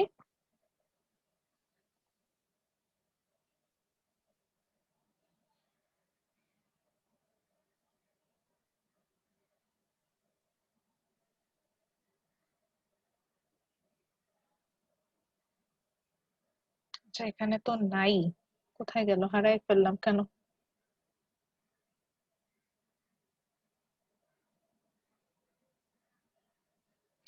যে এখানে পেয়েছি, সরি।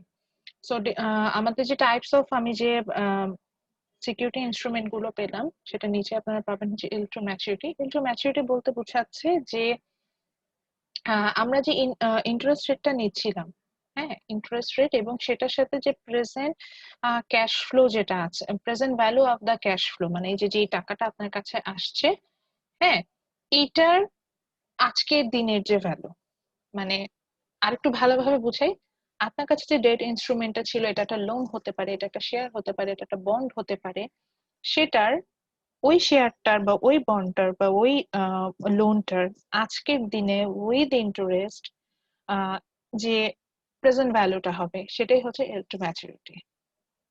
বুঝাতে পারছি? তো ধরেন আমার একটা সেভিংস সার্টিফিকেট আছে, আমি লোন না আমি সেভিং সার্টিফিকেটের কথা বলছি, যে ডিপোজিটের মতো আমার একটা ডিপোজিট আছে, সেটা আজকের দিনে উইথ ইন্টারেস্ট, মানে ওটার উপরে আমি যে ইন্টারেস্ট পেতে পারি দিন হিসাবে, ইন্টারেস্টটা হিসাবে পেতে পারি এবং সেটা হচ্ছে গিয়ে সেটার সাথে আমার ওটা যে ওই ওই ফিক্স ওটার যে ক্যাশ ফ্লো, অর্থাৎ ওই দিনে ওই ক্যাশ মানে ওইটার যে অ্যামাউন্ট যেটা ছিল হুইচ মিনস ক্যাশ ফ্লো, ওটার আজকের দিনে যে ভ্যালুটা হবে সেটাই হচ্ছে কি ইল্ড টু ম্যাচুরিটি।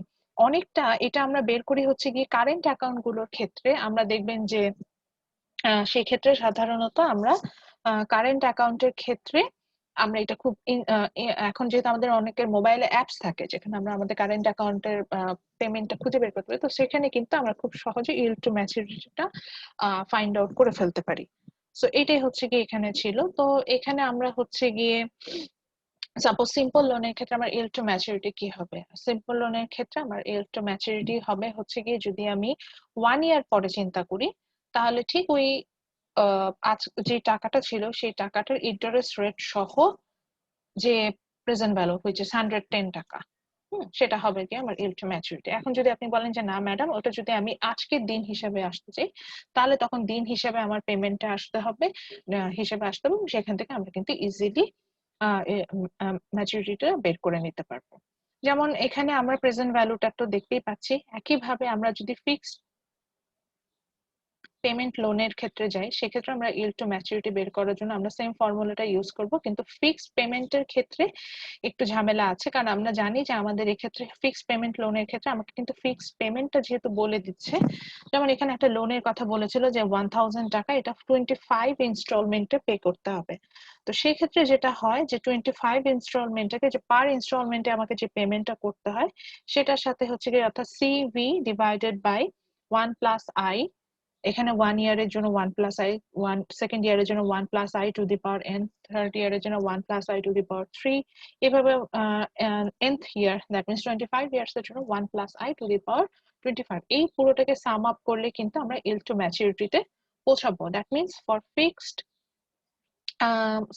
পেমেন্ট লোনের জন্য আমার yield to maturity will be the present value of the cash flow. আমরা যে ক্যাশ ফ্লোর যে পার ইয়ারে যে প্রেজেন্ট ভ্যালু গুলো পাবো, সেটাকে আবার আমি সাম করলে কিন্তু ইল্ড টু ম্যাচুরিটি একদম ম্যাচিউর লেভেল হওয়ার পরে এটা টোটাল পেমেন্টটা কতটুকু হবে আমরা সেটা বের করতে পারবো। অনেকটা আমি এটা মনে রাখি যেভাবে, অনেকটা এটা হচ্ছে গিয়ে যে আমরা ডিউ অ্যামাউন্ট যেটা পাবো, একটা পেমেন্ট আমার ম্যাচিউর হয়ে গেলে যে ডিউ অ্যামাউন্টটা পাচ্ছি, এটাও কিন্তু ইল্ড টু ম্যাচুরিটির সাথে আমরা কিন্তু কম্পেয়ার করতে পারি। সেটাকে যদি একটা ফর্মুলা আকারে দেখাতে চাই, সেক্ষেত্রে হচ্ছে গিয়ে ফিক্সড পেমেন্ট লোনের ক্ষেত্রে ফর্মুলাটা এমন হয়। সেক্ষেত্রে এলভি বলতে আমরা হচ্ছে গিয়ে আমার যে আমরা যে ইল্ড টু ম্যাচুরিটি সেটা বুঝতে পারছি, এবং এফ পি বলতে আমরা হচ্ছে ফিক্সড পেমেন্ট লোনটাকে মেনশন করছি, এবং এই যেটাকে বলছি যে পার ইয়ারে আমরা যে ফিক্সড পেমেন্ট গুলোকে পে করছিলাম, সেটাকে যদি নাম্বার অফ ইয়ার থেকে আমি ইকুয়াল করি, সেখান থেকে আমরা ফিক্সড পেমেন্ট লোনটা পাবো। ওকে, দেন এখান থেকে একটা ম্যাথস আছে ফিক্সড পেমেন্ট লোনে। আমি ফিক্সড পেমেন্ট লোনের ম্যাথসটাও আমি এটা আর দেখাই না, কারণ এটা প্রেজেন্ট ভ্যালুর মতনই লোন, মানে প্রেজেন্ট ভ্যালুর মতনই ম্যাথসটা। তো এখানে আমি জাস্ট একটু দেখাচ্ছি। দেখেন, you decided to purchase a new home and need $1 lakh mortgage. You take out a loan from a bank that has interest rate 7%. What will be the yearly payment to the bank payoff loan in 20 years? অর্থাৎ আপনাকে বললো যে 20 years এর জন্য আপনি লোনটা pay করবেন, এবং হচ্ছে গিয়ে আপনি 1 লাখ টাকা মর্টগেজ নিলেন 7% রেট অফ ইন্টারেস্ট। তো পার ইয়ারে আপনাকে আসলে কি পরিমাণ ইনস্টলমেন্ট পে করতে হবে, তো সেটা জানতে চেয়েছে। তো আমাকে এখানে আমি বুঝতেই পারছি আমার এখানে ফিক্সড পেমেন্ট লোনের বিষয়টা চলে আসছে। তো ফিক্সড পেমেন্ট লোনের ক্ষেত্রে আমার হচ্ছে গিয়ে যে আমার যেটা ছিল যে অ্যানুয়াল রেট অফ ইন্টারেস্ট যেটা ছিল সেটা দেওয়া আছে, নাম্বার অফ ইয়ার্স দেওয়া আছে, লোন ভ্যালু বা আমি যেটাকে বলছিলাম যে ইল্ড টু ম্যাচুরিটি হলে যেটা হবে যে $1 লাখ, সেটাও কিন্তু আমার দেওয়া আছে। তো আমাকে বলেছে যে এফপি সেটা বের করতে। তো সেই ক্ষেত্রে আমরা এই যে ফর্মুলাটা ইউজ করব, এবং এই ফর্মুলাটা ইউজ করে হচ্ছে গিয়ে আমরা লিখবো হচ্ছে গিয়ে এলভি ইজ ইকুয়াল টু, এই ফর্মুলাটাকে সাম করলে আমরা এইভাবে লিখতে পারবো। একটু লিখে দেখাচ্ছি, তো সামেশন সিম্বলটা তো লেখা যাবে না। আচ্ছা, এখান থেকে আমরা লিখতে পারবো হচ্ছে গিয়ে এলভি ইজ ইকুয়াল টু, আমি একটু ড্র করে দেখাচ্ছি যাতে আপনারা বুঝতে পারেন, সামেশন অর্থাৎ সাম অফ, এই যে এরকম একটা সিম্বল আসে, তাও হলো না, পচা হয়ে গেল, কেন কোনোভাবেই পাচ্ছি না। আচ্ছা, বুঝতে পেরেছেন? এরকম একটা সিম্বল দেখি না, সামেশন যেটা, সেটা summation of F P divided by 1 plus I to the power n, যে ফর্মুলাটা সেটাই। অর্থাৎ সেম ফর্মুলাটা ইউজ করবো, ওই যে বললাম যে পিভির মতনই, যে সেম ফর্মুলাটা ইউজ করি, এখানে যে পিভি থাকে আর এখানে হচ্ছে ক্যাশ ফ্লোটা থাকে। তো এইভাবে বের করতে, তো এইভাবে বের করলে কিন্তু এইভাবে ইজিলি আপনারা হচ্ছেন কি মানে ফিক্সড পেমেন্ট যেটা পার মান্থ মানে পার ইয়ারে যে পেমেন্টটা করতে হবে সেটা চাইলে বের করে নিতে পারবে। এইভাবে সেম ম্যাথটা আমরা করতে পারবো। তো এটা এখানে একটা এক্সাম্পল দেওয়া আছে, এটা যাচ্ছি না।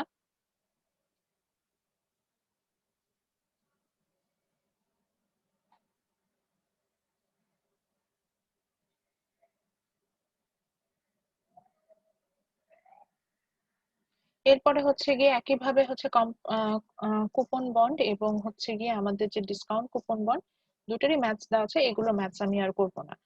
আমরা হচ্ছে গিয়ে আবারও তাহলে বলি, আমরা জাস্ট হচ্ছে গিয়ে সিম্পল প্রেজেন্ট ভ্যালুটা বের করার যে ম্যাথসটা ছিল সেটা করলাম এবং পিভি যে ম্যাথসটা ছিল সেটাও আমরা বের করে দেখলাম।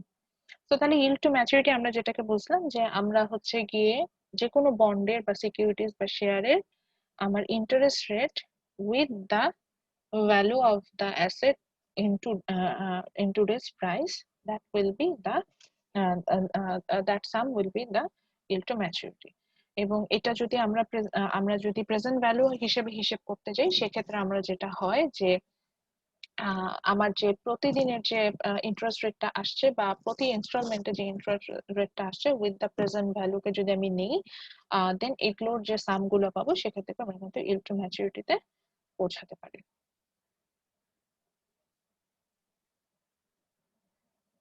সো এবার চলে আসে হচ্ছে কারেন্ট ইয়েল্ড, অর্থাৎ একদম আজকের দিনের, যেটা আমি বলতে চাচ্ছিলাম যে আজকের দিনে যদি আমি কারেন্ট ইয়েল্ড বের করতে চাই, ওয়াইটিএম যেটাকে আমরা বলছি, এটাকে যদি আমরা বের করতে চাই, সো সেই ক্ষেত্রে আমরা এটা কিভাবে বের করব? সেই ক্ষেত্রে কারেন্ট ইয়েল্ডের ফর্মুলাটা হচ্ছে আইসি ডিভাইডেড বাই আইসি, মানে আই বলতে তো আমার ইন্টারেস্ট রেটই বুঝছে, কারেন্ট ইয়েল্ড বোঝানোর জন্য হচ্ছে কি সিটা এখানে নিয়ে আসা হয়েছে, small C is divided by C divided by P, where C is the cash flow, অর্থাৎ যে টাকাটা আসবে সেটা, and P বলতে আমরা বুঝবো হচ্ছে কি লোন প্রিন্সিপাল, আমার যেটা প্রিন্সিপাল হবে বা যে লোনটা যেটা থাকবে সেটা হচ্ছে এখানে P। তো এখান থেকে আবার একটা আমরা ডিসকাউন্ট বেসিসে আমরা একটা ইল্ড বের করে দেখবো। সো সেখানে আমার যেটা ছিল যে আমার 1 ইয়ার আমার হচ্ছে গিয়ে, যদি এই যে আমি বলছিলাম যে যদি কোনো ক্ষেত্রে আমার নাম্বার অফ ডেজ দেওয়া থাকে, সেক্ষেত্রে আমরা এলটা কিভাবে বের করে নিতে পারবো। সেক্ষেত্রে পিটা হচ্ছে গিয়ে প্রেজেন্ট ভ্যালু, এফটা হচ্ছে আমার ফিউচার ভ্যালু, এটা মেমোরাইজ করে নেবেন। এফটা হচ্ছে আমার ফিউচার ভ্যালু, পিটা হচ্ছে প্রেজেন্ট ভ্যালু, আর এখানে আমরা যেটা করবো 365 কে আমরা নাম্বার অফ ইয়ার ম্যাচুরিটি দিয়ে ডিভাইডেড করে দিব।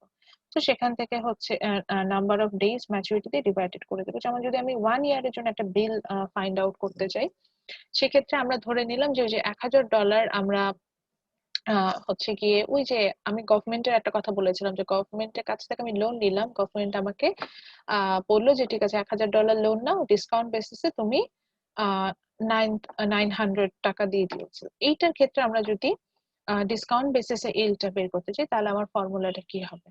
তো সেই ক্ষেত্রে এই যে আমরা ডিসকাউন্ট বেসিস এর জন্য DB I is equal to F minus P divided by F into 365 divided by the number of days to maturity. So এই ক্ষেত্রে আমার ম্যাচিউর হবে হচ্ছে গিয়ে আপনার 1 বছর পরে, দ্যাট মিন্স 365 ডেজ এর পরে। সো সেখানে আমরা যদি ফাইন্ড আউট করি, তাহলে আমরা দেখতে পাচ্ছি যে এই ক্ষেত্রে আমার ইন্টারেস্টটা কাজ করছিল হচ্ছে 9.9%। এখানে প্রথমে এটা ডেসিমালে আসছিল, পরবর্তীতে এটাকে 100 দিয়ে মাল্টিপ্লাই করে আমরা yield to maturity-টা পেয়েছি। এবার আসি যে আমরা কেন হচ্ছে গিয়ে এত ইন্টারেস্ট রেট নিয়ে কথা বললাম, বা সিম্পল লোন, তারপরে যে ফিক্সড পেমেন্ট লোন বা কুপন বন্ড বা ডিসকাউন্ট কুপন বন্ড, এগুলো সম্পর্কে কেন জানলাম। এটার বিষয় হচ্ছে কি, এটার আগে একদম রিসেন্ট ঘটনাটা বলি। 2007 এ যখন ইউএস এর ইকোনমিটা কলাপস করতে শুরু করলো, এই কলাপসের কারণে কিন্তু যে ইম্প্যাক্টটা পড়েছিল, এটা শুধু ইউএস এর উপরে ইম্প্যাক্টটা পড়ে নাই, ওভারঅল কিন্তু হোল ওয়ার্ল্ড এর উপরে ইম্প্যাক্টটা পড়েছে। ওই সময় যে গ্রেট ডিপ্রেশনটা ইউএস এ ফেস করেছে, সেটার কারণে কিন্তু মানে ইউএস এ যেমন 60% মানুষ হচ্ছে গিয়ে তাদের জব লেস হয়ে গিয়েছিল, এটার ইম্প্যাক্ট হিসেবে বাংলাদেশের বেসিসে আমি আসি, বাংলাদেশেও কিন্তু অনেক মানুষ সেই সময় আপনার এটার কারণে তাদের যে যেটাকে বলা যায় যে তাদের আর্নিংস যেটা, সেটা কিন্তু কমে যাচ্ছিল। আচ্ছা, ওই সময় যেটা হয়েছিল সেটা হচ্ছে গিয়ে ওদের, আমাকে কি প্রশ্ন করেছেন কি হয়েছিল ওই সময়? জি ম্যাম।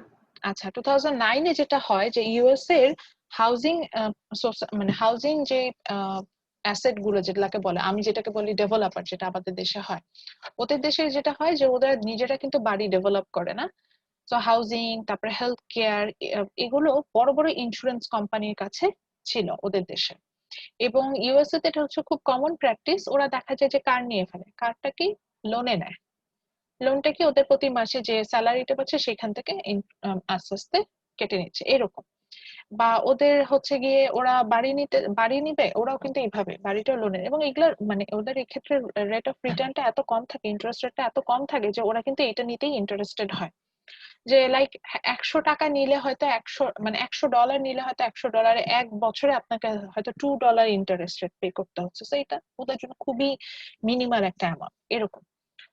তো ওই সময় যেটা হলো যে এরকম মানুষজন ইন্টারেস্ট, মানে আমি ধরেন গাড়ির জন্য লোন নিয়েছি, বাড়ির জন্য লোন নিয়েছি। গাড়ির জন্য লোন নিয়ে কি করেছি, গাড়ি কেনার কথা না, গাড়ি কিনি নেই, না কিনে টাকাটা খেয়ে ফেলেছে। বাড়ির জন্য লোন নেওয়ার কথা না নিয়ে আমি একটা ওভারসিজ ট্রিপে চলে গিয়েছি, কিন্তু আমি তো লোন নিয়েছি। তো লোন নিয়ে তখন এখন যখন ওভার ট্রিপ থেকে ঘুরে আসলাম, ঘুরে আসার পর কি হচ্ছে যে আমি এমটি হ্যান্ড, আমার তো টাকা নেই। তখন আমি আরেকটা ব্যাংক থেকে লোন নিলাম।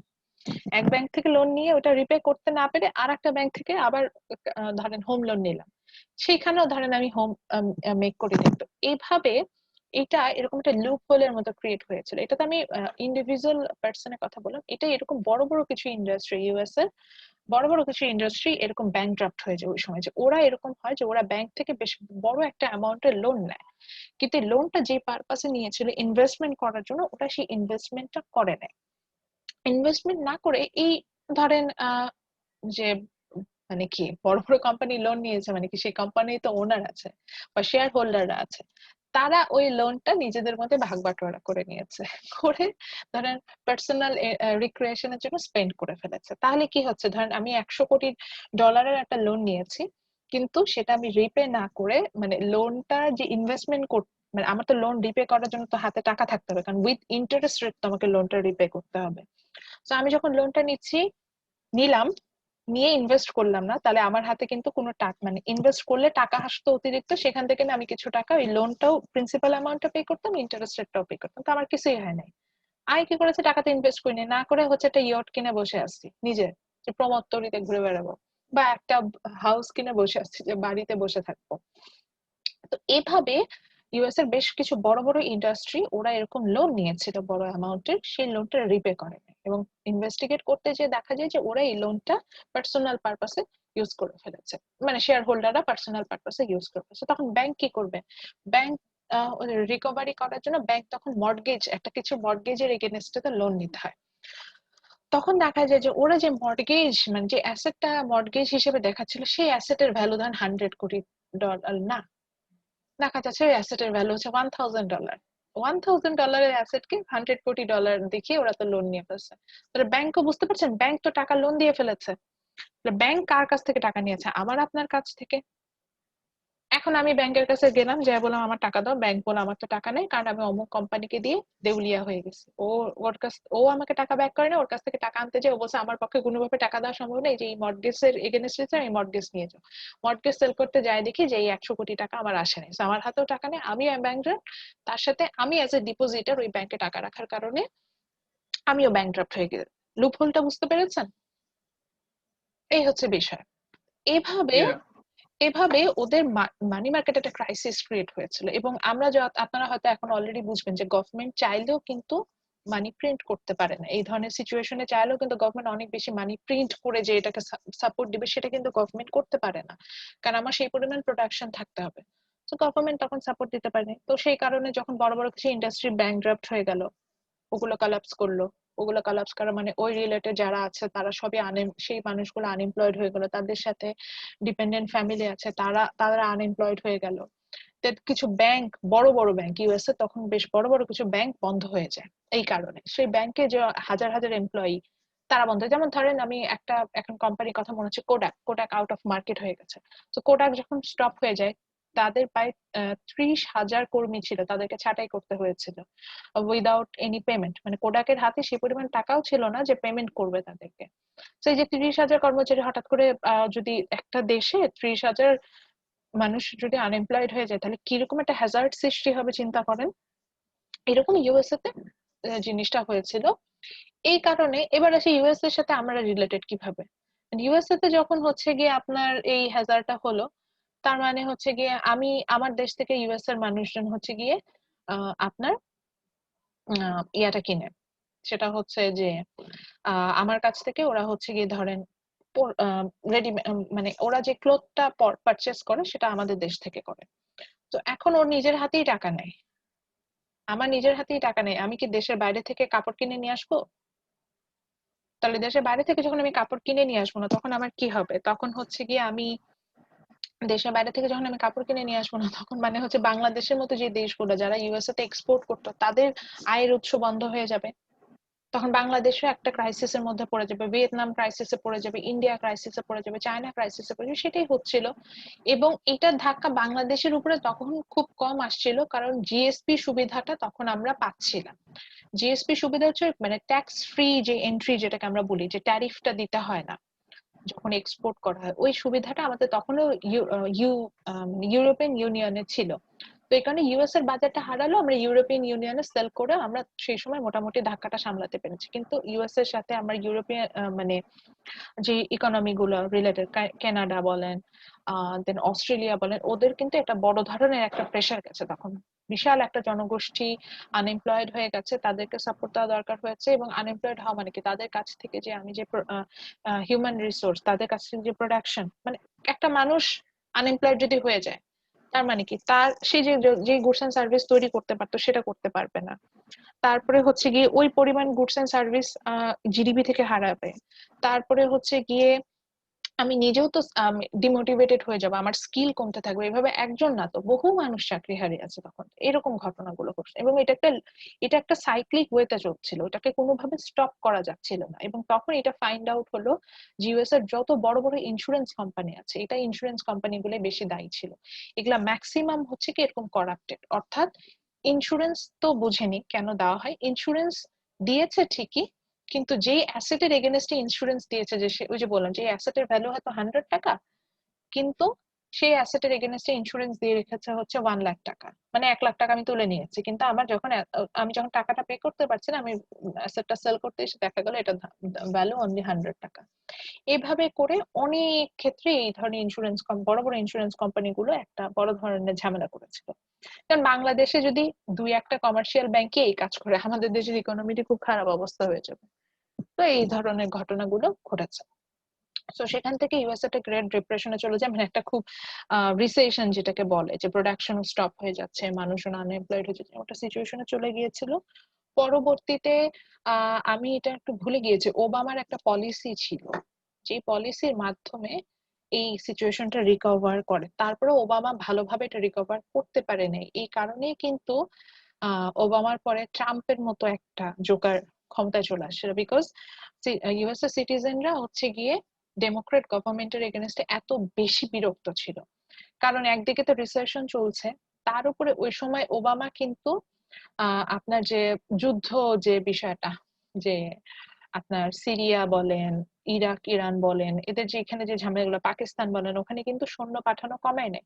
অর্থাৎ ওখানে একটা আমি যখন একটা ওয়ার পরিচালনা করি, সেখানে কিন্তু প্রচুর টাকা খরচ হয়, সেই খরচটা আমি করছি কিন্তু আমার দেশের মানুষ না খেয়ে মরে যাচ্ছে, এরকম একটা ব্যাপার হয়ে যাচ্ছিল ওদের ক্ষেত্রে। তো এই কারণেই হচ্ছে গিয়ে ওবামা সরকারের উপরে তারা খুব আহ পরবর্তীতে আসলে ওবামা সরকারের পপুলারিটিটা ফল করতে থাকে, এবং সেখান থেকেই কিন্তু এই পরবর্তীতে ট্রাম্প ক্ষমতায় আসে। তো এরপর আমরা চলে যাব হচ্ছে, তাহলে আমরা তো ইন্টারেস্টটা বুঝেছি যে যখন আমরা অন্য কারো অ্যাসেটটা ইউজ করছি, the extra amount we are going to pay for that, that's the interest। এবং যে রেটটা ফলো করে সেটা হচ্ছে ইন্টারেস্ট রেট। এখন আসবো যে ইন্টারেস্ট রেটটা actually two types, one is real and another one is nominal।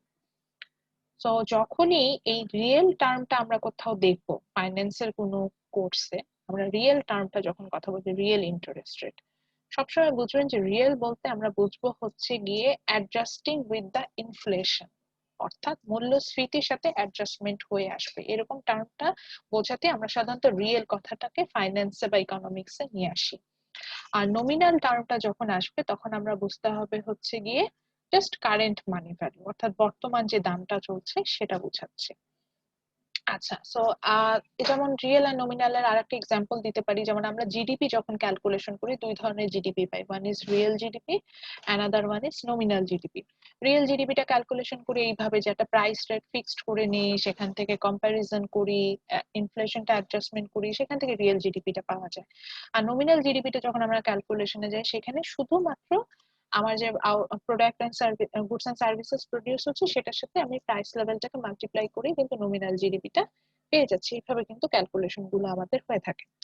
তো ঠিক একইভাবে যখন আমরা রিয়েল ইন্টারেস্ট রেটটা ক্যালকুলেশন করব, এখানে আমরা যেটা হবে যে আমার যে changes in price level which means inflation, when we calculate the interest rate, if we adjust the inflation with this, that means the changes in price level, if we adjust the changes in price level with this kind of interest rate calculation is called real interest rate.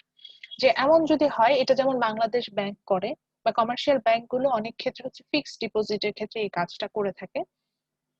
Fixed যেটা টাকাটা আমরা করে থাকি সেটা করে কি যে এক এক বছর এক এক ধরনের ইন্টারেস্টটা দেয়। এটা হচ্ছে রিয়েল ইন্টারেস্টের বেসিসে দেয়, রিয়েল ইন্টারেস্ট রেটের বেসিসে দেয়। রিয়েল ইন্টারেস্ট রেটটা এইভাবেই দেয় যে এই বছরের প্রাইস লেভেল যা নেক্সট ইয়ারের প্রাইস লেভেল তা নাও হতে পারে। এই বছরে আমাদের যেমন এখন আমরা সর্বোচ্চ গত এক দশকের মধ্যে সর্বোচ্চ যে ইনফ্লেশন রেট যেটা 6.64% মোস্ট প্রবাবলি 6% সামথিং হোয়াটএভার বাংলাদেশের কারেন্ট ইনফ্লেশন রেট, এটা হচ্ছে সর্বোচ্চ বিগত এক দশকের মধ্যে। তো সেটাতে আমরা পাস করছি। তো এইটার সাথে সাথে অ্যাডজাস্ট করার জন্য কিন্তু ইন্টারেস্ট রেটটা কমাই দিয়েছে। এটাই হচ্ছে সিস্টেম। ইনফ্লেশন বেড়ে গেলে আমি ইন্টারেস্ট রেট কমাই দিব, আদারওয়াইজ আমার কিন্তু ইনভেস্টমেন্ট হবে না। তো এই যে অ্যাডজাস্টমেন্ট করে যে ইন্টারেস্ট, ইনফ্লেশন কি ভালো না খারাপ? ইনফ্লেশন আসলে কি, হাই রেট অফ ইনফ্লেশন থাকলে আপনার কিন্তু আনএমপ্লয়মেন্ট রেটটা লো থাকে। এখানে একটা ঝামেলা। ইনফ্লেশনকে আপনি আপাত দৃষ্টিতে খারাপও বলতে পারবেন না, আবার খুব ভালো সেটাও বলতে পারবেন না। যখন inflation rate high, which means আপনার হাতে অনেক টাকা আছে, এই কারণে আপনি কিন্তু বেশি বেশি টাকা দিয়ে প্রোডাক্টটা পারচেজ করতে পারছেন। টাকা তখনই আসবে যখন আপনি এমপ্লয়েড থাকবেন, মানে আনএমপ্লয়মেন্ট রেটটা লো। সো এটার মধ্যে একটা নেগেটিভ রিলেশনশিপ আছে প্রায় ইনফ্লেশন এন্ড আনএমপ্লয়মেন্ট রেটের মধ্যে, বেকারত্বের হারের মধ্যে। তো যখন একটা দেশের ইনফ্লেশন রেট হাই থাকে, বোঝা যাবে যে ওই দেশে খুব প্রচুর গভর্নমেন্ট এক্সপেন্ডিচার বেড়ে গেছে, মানে গভর্নমেন্ট অনেক ইনভেস্টমেন্ট হয়তো করছে, সে কারণে গভর্নমেন্ট এক্সপেন্ডিচার বেড়ে গেছে, সেখানে ইনফ্লেশনটা মোস্টলি এই কেসে ইনফ্লেশনটা অ্যারাইজ হয়। তো আমাদের দেশে কিন্তু এখন গভর্নমেন্ট যথেষ্ট বড় বড় প্রজেক্ট হাতে নিয়েছে, তো গভর্নমেন্ট এক্সপেন্ডিচার কিন্তু বাড়ছে, এবং সেটার কারণে কিন্তু from the private sector new investment happens. Like Padma সেতু যখন হয়ে যাবে, আপনি দেখবেন যে মুন্সিগঞ্জ বা ওই যে আমরা যে সাউথ বেঙ্গলটা যেটা বুঝি, যে সেখানে কিন্তু দেখবেন যে প্রচুর নতুন ফ্যাক্টরি হবে। কারণ আমি তখন যেটা দেখা যায় যে মুন্সিগঞ্জে খুব সহজে আমরা চলে যেতে পারবো, বা ফরিদপুরে খুব সহজে চলে যেতে পারবো, বা আমি ওইদিকে আর কি গোপালগঞ্জ, এদিকে আমাদের মানে কানেকশন গুলো খুব ফাস্ট হয়ে যাবে। তো কানেকশন গুলো ফাস্ট হয়ে যাওয়া মানে কি, এখন তাহলে আমি গোপালগঞ্জে একটা ফ্যাক্টরি দিয়ে আমি খুব ফাস্ট প্রোডাক্টটা ঢাকায় নিয়ে আসতে পারবো, এবং দেন আমি এটা এক্সপোর্ট করতে পারবো। এই ধরনের একটা পসিবিলিটি থাকে। তাহলে আমি ইনভেস্টমেন্টে যাবো। এখন এটার জন্য তো রোডস এন্ড হাইওয়ে আমি বেসরকারি ভাবে তৈরি করতে পারবো না, এটা তৈরি করে দেবেই আমার গভর্নমেন্ট। সো আমার গভর্নমেন্ট, অবশ্যই আমাদের গভর্নমেন্টের একটা পজিটিভ সাইড যে ভালো কিছু প্রজেক্ট হাতে নিয়েছে। ফর দ্যাট পারপাসেস আমাদের কিন্তু, যদিও ইনফ্লেশন রেটটা হাই, এটা হাই হওয়ার রিজনটা হচ্ছে এই যে গভর্নমেন্ট এক্সপেন্ডিচার বেড়ে গেছে। তো ইনফ্লেশনের সাথে অ্যাডজাস্ট করে যখন আমি ইন্টারেস্ট রেটটা পাবো, that's call the real interest rate. So এটা আমি বলছিলাম যে এটা সাধারণত এফডিআর এর ক্ষেত্রে আমরা এই অ্যাডজাস্টমেন্টটা আসি, এটা সেন্ট্রাল ব্যাংক মনিটরিং করে, এবং সেন্ট্রাল ব্যাংক দেখা যায় যে বারবার ইন্টারেস্ট রেটটা অ্যাডজাস্টমেন্ট করে করে দিতে থাকে। যেমন গত বছরে সেভিং সার্টিফিকেটে বা এফডিআর এ যে পরিমাণ ইন্টারেস্ট রেট ছিল, এই বছরে কিন্তু সেভিং সার্টিফিকেট বা এফডিআর এ ইন্টারেস্ট রেট তার তুলনায় কম হয়ে যায়, কারণ গত বছরের তুলনায় এই বছরে ইনফ্লেশনটা হাই। সো ইনফ্লেশন হাই হলে যদি আমি ইন্টারেস্ট রেটও বাড়াই দিই, তাহলে আমি তো ইনভেস্টমেন্টে যাব না। আপনার কমন সেন্স কি বলে, আপনি যদি ব্যাংক থেকে 100 টাকা লোন নিলেন, দেখলেন যে আপনাকে ইন্টারেস্ট রেট মাত্র 1%, আপনি লোন নিবেন না? নিয়ে ইনভেস্টমেন্ট করবেন না? অ্যাজ এ এন্টারপ্রেনার চিন্তা করেন। কিন্তু আপনি যদি ব্যাংকে গেলেন, যে দেখলেন ব্যাংকের লোন হচ্ছে গিয়ে 20%, আপনি লোন নিবেন? কারণ 1 লাখ টাকা লোন নিলে আপনার 20,000 টাকা লোন ইন্টারেস্ট রেট দিতে হবে, কিন্তু 1 লাখ টাকা লোন নিলে যদি আপনার মাত্র 1,000 টাকা ইন্টারেস্ট রেট দিতে হয়, এরকম যদি পার্সেন্টেজটা, আপনি কিন্তু ইন্টারেস্টেড হবেন লোন নিতে। সো যেটা হয় যে সেন্ট্রাল ব্যাংক চেষ্টা করে একটা সহনীয় পর্যায়ে ইন্টারেস্ট রেটটা রাখতে। তো এটা রাখার জন্য ওই আপনার ইনফ্লেশনের সাথে অ্যাডজাস্টমেন্টে যায়। তো ইনফ্লেশনের সাথে অ্যাডজাস্টমেন্ট করে যদি আমরা কোনো লোন মানে নিতে যাই, সেটাই হচ্ছে রিয়েল ইন্টারেস্ট রেট। এবার আসি what is nominal interest rate. Nominal interest rate means there will be no adjustment with inflation. That means I will find out the interest rate in current money term. আজকের যে টাকা আছে এই টাকার যে value সেটার উপর বেসিস করে কি পরিমাণ ভ্যালু কমে যাচ্ছে এটা চিন্তা করলাম, যে চিন্তা করলাম আজকে 100 টাকা দিয়ে আমি 2 কেজি আলু কিনতে পারছি, কালকে 100 টাকা দিয়ে আমি 1.75 গ্রাম আলু কিনতে পারছি। তাহলে এই যে ভ্যালুটা কমে গেল, আজকে একরকম ইন্টারেস্ট কালকে একরকম, এগুলাকে আমরা বলবো যে কি নমিনাল ইন্টারেস্ট রেট। মানে যেখানে আমার ইনফ্লেশনের সাথে কোনো মিল ঝিল নেই, জাস্ট আজকের যা ভ্যালু, এখন এটা বাড়লো না কমলো এটা আমার হেডেক থাকবে। তো এইটা আমার আমি কেনার ক্ষমতা ক্রয় ক্ষমতা বৃদ্ধি পেলো না এগুলো ধরনের কোনো ইন্টারেস্ট থাকবে। তো সেই ক্ষেত্রে আমরা সাধারণত এটাকে নমিনাল ইন্টারেস্ট রেট বলে থাকি। এটার সাথে আর একটা টার্ম আছে যেটা যদিও আমাদের এই কোর্সের সাথে রিলেটেড না, সেটা হচ্ছে ওয়েজ রেট। এটাকে আমরা দুইটা ভাগে ভাগ করি, একটা হচ্ছে রিয়েল ওয়েজ আর একটা বলি নমিনাল ওয়েজ। নমিনাল ওয়েজ বলে ধরেন আনসারি ওনার মান্থলি স্যালারি হচ্ছে সাপোজ 20,000 টাকা, ওইটা হচ্ছে ওনার নমিনাল ওয়েজ, বুঝছেন, যেটা কারেন্ট মানি টার্মে 20,000 টাকা পাচ্ছে ওইটাই ওনার নমিনাল ওয়েজ। আর ওনার রিয়েল ওয়েজটা কি হবে, এই সময় ইনফ্লেশনের সাথে অ্যাডজাস্ট করে দেখা গেল এই 20,000 টাকা দিয়ে আসলে প্রকৃত অর্থে সে 15,000 টাকার মূল্যের প্রোডাক্ট কিনতে পারে, বুঝতে পারছেন? এই যে আমি রিয়েল ওয়েজ হইলো মানে আমার নমিনাল ওয়েজ 20,000 টাকা, বাট অ্যাকচুয়ালি উনি পারচেস করতে পারছেন 15,000 প্রোডাক্ট। সো উনার রিয়েল ওয়েজ যখন আমি যাবো আমি কিন্তু 20,000 বলবো না, আমি বলবো 15,000 টাকা। তো দ্যাটস রিয়েল ওয়েজ। এবার ডিফারেন্সটা বুঝেছেন? তো নমিনাল ওয়েজ হবে যে জাস্ট আমি যা আছে তাই, কোনো অ্যাডজাস্টমেন্ট কিছু নেই, সেটা নমিনাল ওয়েজ। আর যখনই আমি ইনফ্লেশনের সাথে অ্যাডজাস্টমেন্টে যাব সেটাই হচ্ছে গিয়ে রিয়েল ইন্টারেস্ট রেট, এইভাবে আসবে। তো ঠিক একইভাবে আমাদের এই চ্যাপ্টার যেহেতু ম্যাথস ছিল, সো আমরা হচ্ছে গিয়ে কিভাবে আপনার নমিনাল এন্ড রিয়েল ইন্টারেস্ট রেটটা ফাইন্ড আউট করতে পারি সেটা হচ্ছে গিয়ে এখানে ম্যাথটা দেখিয়েছে। আমি ম্যাথসটা দেখাতে ইন্টারেস্টেড না,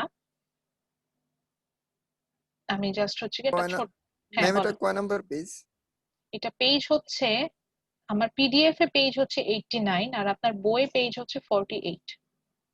পিডিএফ এর একটা নাম্বার থাকে তো জি ওখান ম্যাম। থেকে দেখতে পাচ্ছি 89, কিন্তু বইয়ে যখন যাবেন বইয়ের পেজ যেটা সেটা হচ্ছে 48।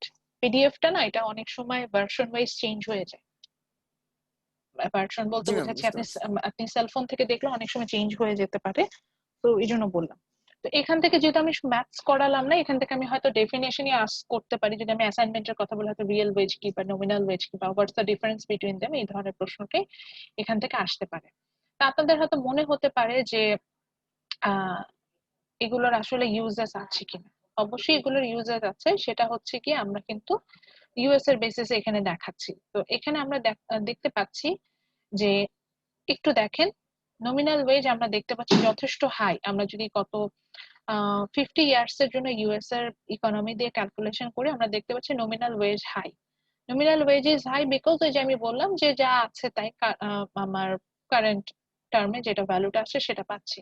কিন্তু রিয়েলি যখন অর্থাৎ ইনফ্লেশনের সাথে অ্যাডজাস্টমেন্ট করে যখন আমি ফাইন্ড আউট করার চেষ্টা করছি তখন কিন্তু আমরা এই যে red dotted line that's the real rate of interest, তো সেটা যখন ফাইন্ড আউট করার যেটা আমি দেখতে পাচ্ছি এটা কিন্তু লো। আচ্ছা এখন একটা প্রশ্ন যে ম্যাডাম লোটা মানে এটা কি সবসময় এরকম হবে যে নমিনালের থেকে রিয়েলটা লো হবে? এটা এরকম কোনো কথা না। ইউএসএ তে যেহেতু ইনফ্লেশনের রেট অতটা হাই না এই কারণে নমিনালের থেকে আপনার রিয়েলটা কম। যদি ডিফ্লেশন হাই হতো মানে ইনফ্লেশনের অপোজিট প্রাইস লেভেল উল্টা কম এরকম যদি হতো তখন কিন্তু রিয়েল ইন্টারেস্ট রেটটা উপরে উঠে যেত। অর্থাৎ এরকম কখনোই হবে না যে নমিনালটাই বড় হবে রিয়েলটাই ছোট হবে, এরকম কোনো কথা নাই। আর একটা বিষয় বলে রাখি, এই যে 4% যেটাকে বলছে এটাকে কিন্তু একটা আমরা বার হিসেবে ধরে নিই। আপনাদের মনে আছে কিনা মাঝখানে একটা ট্রল হয়েছিল আমাদের প্রাইম মিনিস্টারের ছেলেকে নিয়ে, সেটা হচ্ছে আমাদের প্রাইম মিনিস্টারের ছেলে বলেছিল যে বাংলাদেশে তো সে কোনো বেকার দেখে না, এটা নিয়ে আমরা খুব ট্রল করেছিলাম, কিন্তু উনি আসলে সত্যি কথা বলেছেন। কারণটাকে আমি একটু বলি, ইনফ্লেশন বলেন আর আনএমপ্লয়মেন্ট রেটই বলেন, ইকোনমিতে যেটা বলে ইকোনমিক্সে যেটা বলে যে একটা ইকোনমিতে 0 to 4% আনএমপ্লয়মেন্ট থাকবে, মানে এটা স্বাভাবিক বিষয় একটা ইকোনমিতে যে 0% থেকে মানে এমন কোন ইকোনমি আপনি পাবেন না যেখানে 0% রেট অফ আনএমপ্লয়মেন্ট হবে, যে মানে কেউ বেকার নাই, এরকম ইকোনমি পাওয়া অসম্ভব, হতেই পারে না। কারণটা কি? কারণ হচ্ছে আপনি এমন হতেই পারেন যে আপনি একটা জব করছেন, এটা আপনার ভালো লাগছে, আপনি জবটা ছেড়ে দিলেন, ছেড়ে আপনি একটা নতুন জবে সুইচ করছেন, তাহলে একটা একটা নির্দিষ্ট সময়ের জন্য আপনি আনএমপ্লয়েড হয়ে যেতে পারেন না, যে ফ্রিকশনাল আনএমপ্লয়মেন্ট আমি যেটাকে বলি, এটা দেখা দিতে পারে। বা এমন হতে পারে যে আপনি ফ্রেশ গ্রাজুয়েট হওয়ার পর সাথে সাথে কি আমরা জব পাই? আমাদের কিন্তু খুঁজতে হয়, দেন আমরা জব পাই। তো ওই একটা সংক্ষিপ্ত সময়ের জন্য আমরা আনএমপ্লয়েড হয়ে গেলাম না, সেটাকেও কিন্তু আমরা হচ্ছে গিয়ে আনএমপ্লয়মেন্টের মধ্যে নিয়ে আসবো। সো একটা কান্ট্রিতে কখনোই 0% আনএমপ্লয়মেন্ট রেট থাকতে পারে না। তো এটার রেটটা সবসময় যে 4%, আমরা এটা ধরে নিই যে 0 to 4% থাকা মানে এটা হচ্ছে স্বাভাবিক, এটাতে অস্বাভাবিক কিছু না। তো ঠিক একইভাবে ইনফ্লেশনের রেটটাও হচ্ছে 4% পর্যন্ত আমরা স্বাভাবিক ধরে নিই, অর্থাৎ 100 টাকার জিনিস 104 টাকায় কেনাটা স্বাভাবিক, এটা থাকবে, প্রাইস লেভেলের সাথে অ্যাডজাস্টমেন্ট করলে এভাবে কমতে থাকবে। এখন কথা হচ্ছে গিয়ে যে কেন সজীব ওয়াজেদ জয় বলেছিল বাংলাদেশে আনএমপ্লয়েড নাই, কারণ তখন একটা স্ট্যাটিস্টিক্স এ এসেছিল যে বাংলাদেশে আনএমপ্লয়মেন্ট রেটটা হচ্ছে কি এরকম 4%। তো আমিও তো অ্যাজ ইকোনমিস্ট আমি বলবো যে বাংলাদেশে তাহলে আনএমপ্লয়মেন্ট নাই, যে তো স্ট্যাটিস্টিক্স বলছে যে বাংলাদেশে কোনো মানে 4%, এটা তো থাকবেই, মানে ওইটাই আমার কথা, যে 4% যে ফ্রিকশনাল আনএমপ্লয়মেন্ট, যে গ্রাজুয়েটরা জব সার্চ করছে সেই জন্য আনএমপ্লয়মেন্ট হ্যারাইজ হচ্ছে। তো উনি কিন্তু ওই বেসিসে বলেছে, তো উনার নলেজ ওয়াইজ কিন্তু এটা ভুল ছিল না, কিন্তু আমরা আসলে জিনিসটা আন্ডারস্ট্যান্ডিং এ ভুল করেছি। আমি বুঝাতে পারছি বিষয়টা? সেটা খুব স্বাভাবিক। এখন আমাদের দেশে কারেন্ট আনএমপ্লয়মেন্ট রেটটা নিয়ে আমার কাছে কোনো মানে আইডিয়া নাই, আমি এটা বলতে পারছি না, হয়তো তখন 4% ছিল, এই জন্য উনি এই কথাটা বলেছিলেন। তো যেটা দেখলাম যে so there is difference between nominal interest and real interest, সেটার মধ্যে একটা ডিফারেন্স অবশ্যই থাকবে। আচ্ছা, ফাইনাল আমরা এই চ্যাপ্টার থেকে যেটা পড়বো, that is what's the difference between interest rate and the return. So রিটার্নটা বলতে আসলে বোঝায় হচ্ছে গিয়ে যে আমি সাপোজ ওই যে বলছিলাম যে ইন্টারেস্ট রেটটা বলতে বোঝাচ্ছে যে আমি যেই আমি অন্য কারোর অ্যাসেটটা ইউজ করছি, এটার জন্য অতিরিক্ত টাকাটা যে পে করছি সেটা ইন্টারেস্ট, টোটাল যে টাকাটা পে করছি সেটা ইন্টারেস্ট, এবং হচ্ছে কি যে পার্সেন্টেজটা ফলো করে পেমেন্টটা করছি, that's the rate of interest. আর রিটার্নটা বলছে যে এই যে এটা আমি যদি রিয়েল ইন্টারেস্ট রেট দিয়ে হিসেব করি, তাহলে ডিফারেন্ট ডিফারেন্ট টাইমে কিন্তু আমার ইন্টারেস্ট রেটটা ডিফারেন্ট ডিফারেন্ট হবে, এবং মানে আমি রিটার্ন মানে ওটার এগেইনস্টে যে ইন্টারেস্টটা পাবো সেটাও কিন্তু ডিফারেন্ট হবে। তো আমি একটা সিকিউরিটি বা শেয়ার 10 ইয়ার্স এর জন্য পারচেস করতেই পারি, তো এটার জন্য যে ডিফারেন্ট ডিফারেন্ট টাইমে যে আমি ইন্টারেস্টটা পাচ্ছিলাম সেটা যদি সাম করি, টোটাল যে সাম মানে টোটাল যে পেমেন্টটা পাবো, এক্সট্রা পেমেন্ট যেটা পাবো, that will be my return. এবং সেটাকে যদি আমি একটা পার্সেন্টেজে নিয়ে আসি, বা আরো যদি টার্মিনোলজিতে নিয়ে বলতে, যেহেতু ইন্টারেস্ট রেট নিয়ে বলছি, তখন আমরা এটাকে বলি হচ্ছে কি দ্য রেট অফ রিটার্ন। বুঝাতে পারছি? আবার বলি, সাপোজ আমি 100 টাকা লোন করেছি ব্যাংক থেকে, 100 টাকা এই বছরে ধরেন 5% ইন্টারেস্ট আছে, কিন্তু পরের বছর হয়ে গেল 10%, তারপরের বছর আবার 7%, এভাবে করে আমি ডিফারেন্ট ইয়ারে ডিফারেন্ট ডিফারেন্ট ইন্টারেস্ট পে করছি। তো এই যে যে ইন্টারেস্ট পে করছি ওটা তো আমার ইন্টারেস্টই। এখন এই 10 বছরের জন্য যে নিলাম এবং 10 বছরে যে ডিফারেন্ট ইন্টারেস্ট গুলো আমি পে করলাম, এইগুলোকে যদি আমি সাম করি, তাহলে যেটা আমি পাবো সেটা হবে আমার রিটার্ন। এবার বুঝেছেন? এবং এটাকে স্পেসিফিকলি যদি আরো বলতে, যেহেতু আমি এখানে ইন্টারেস্ট রেট বলছি, তখন এটাকে আমরা বলবো রেট অফ রিটার্ন, এভাবে আসবে।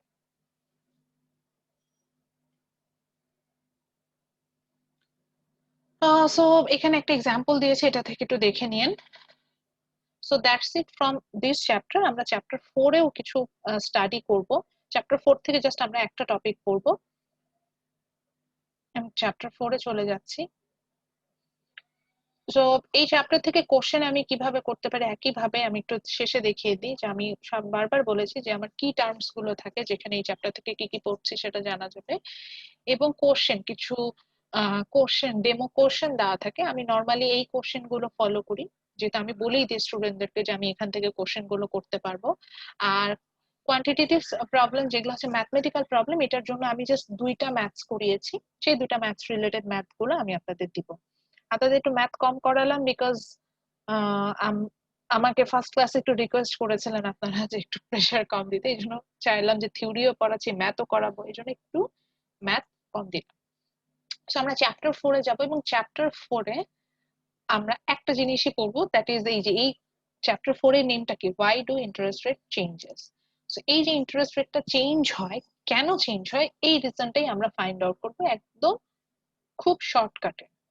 সো ইন্টারেস্ট রেটটা চেঞ্জ হয়, এটার রিজনটা হচ্ছে আমরা অ্যাকচুয়ালি যদি আমরা অ্যাসেট ডিমান্ডটা ফাইন্ড আউট করি, এইটার উপরে বেসিস করে আসলে কিন্তু ইন্টারেস্ট রেটটা চেঞ্জেসটা হয়।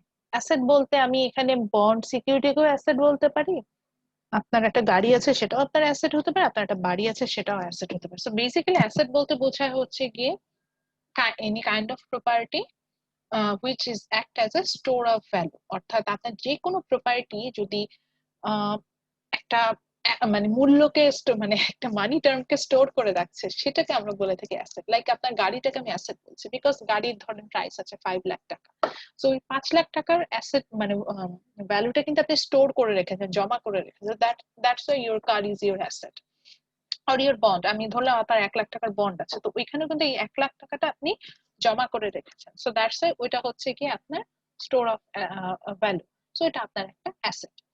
এরকম তো দেখা যায় যে এই অ্যাসেট ডিমান্ডটা যেভাবে চেঞ্জ হবে, এটার উপরে বেসিস করে আসলে ইন্টারেস্ট রেটটা চেঞ্জ হয়।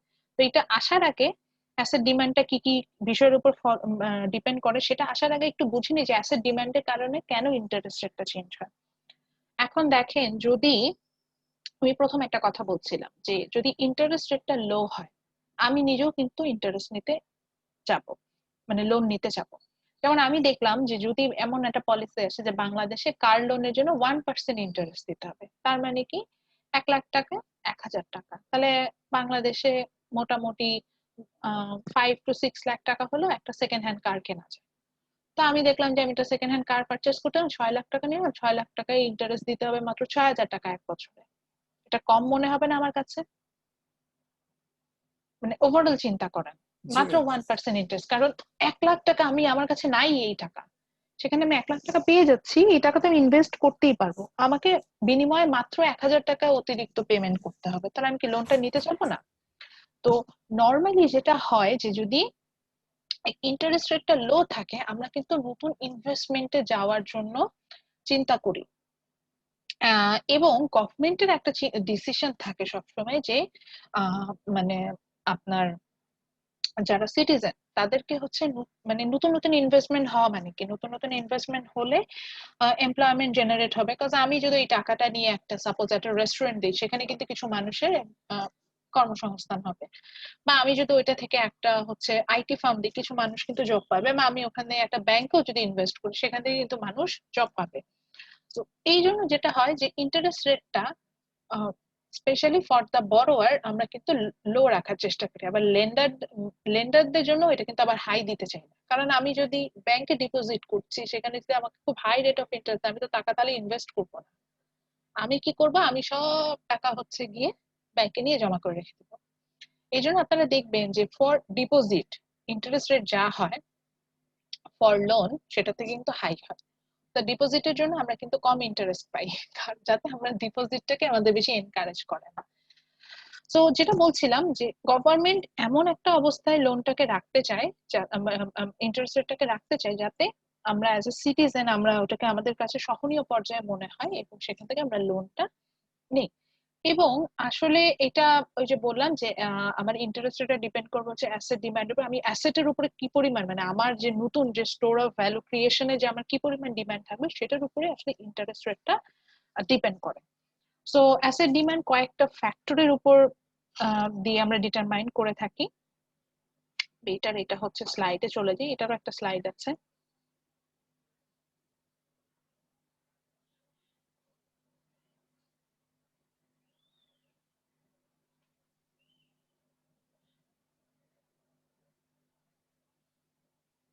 সো এখানে আসলে যে প্রথমে এটা কথা বলেছি, সো অ্যাসেট ডিমান্ডটা আমি যেটা নিয়ে বলছি, তো এখানে যেটা বলছে যে অ্যাসেট ডিমান্ড কয়েকটা ফ্যাক্টরের উপর ডিপেন্ড করে।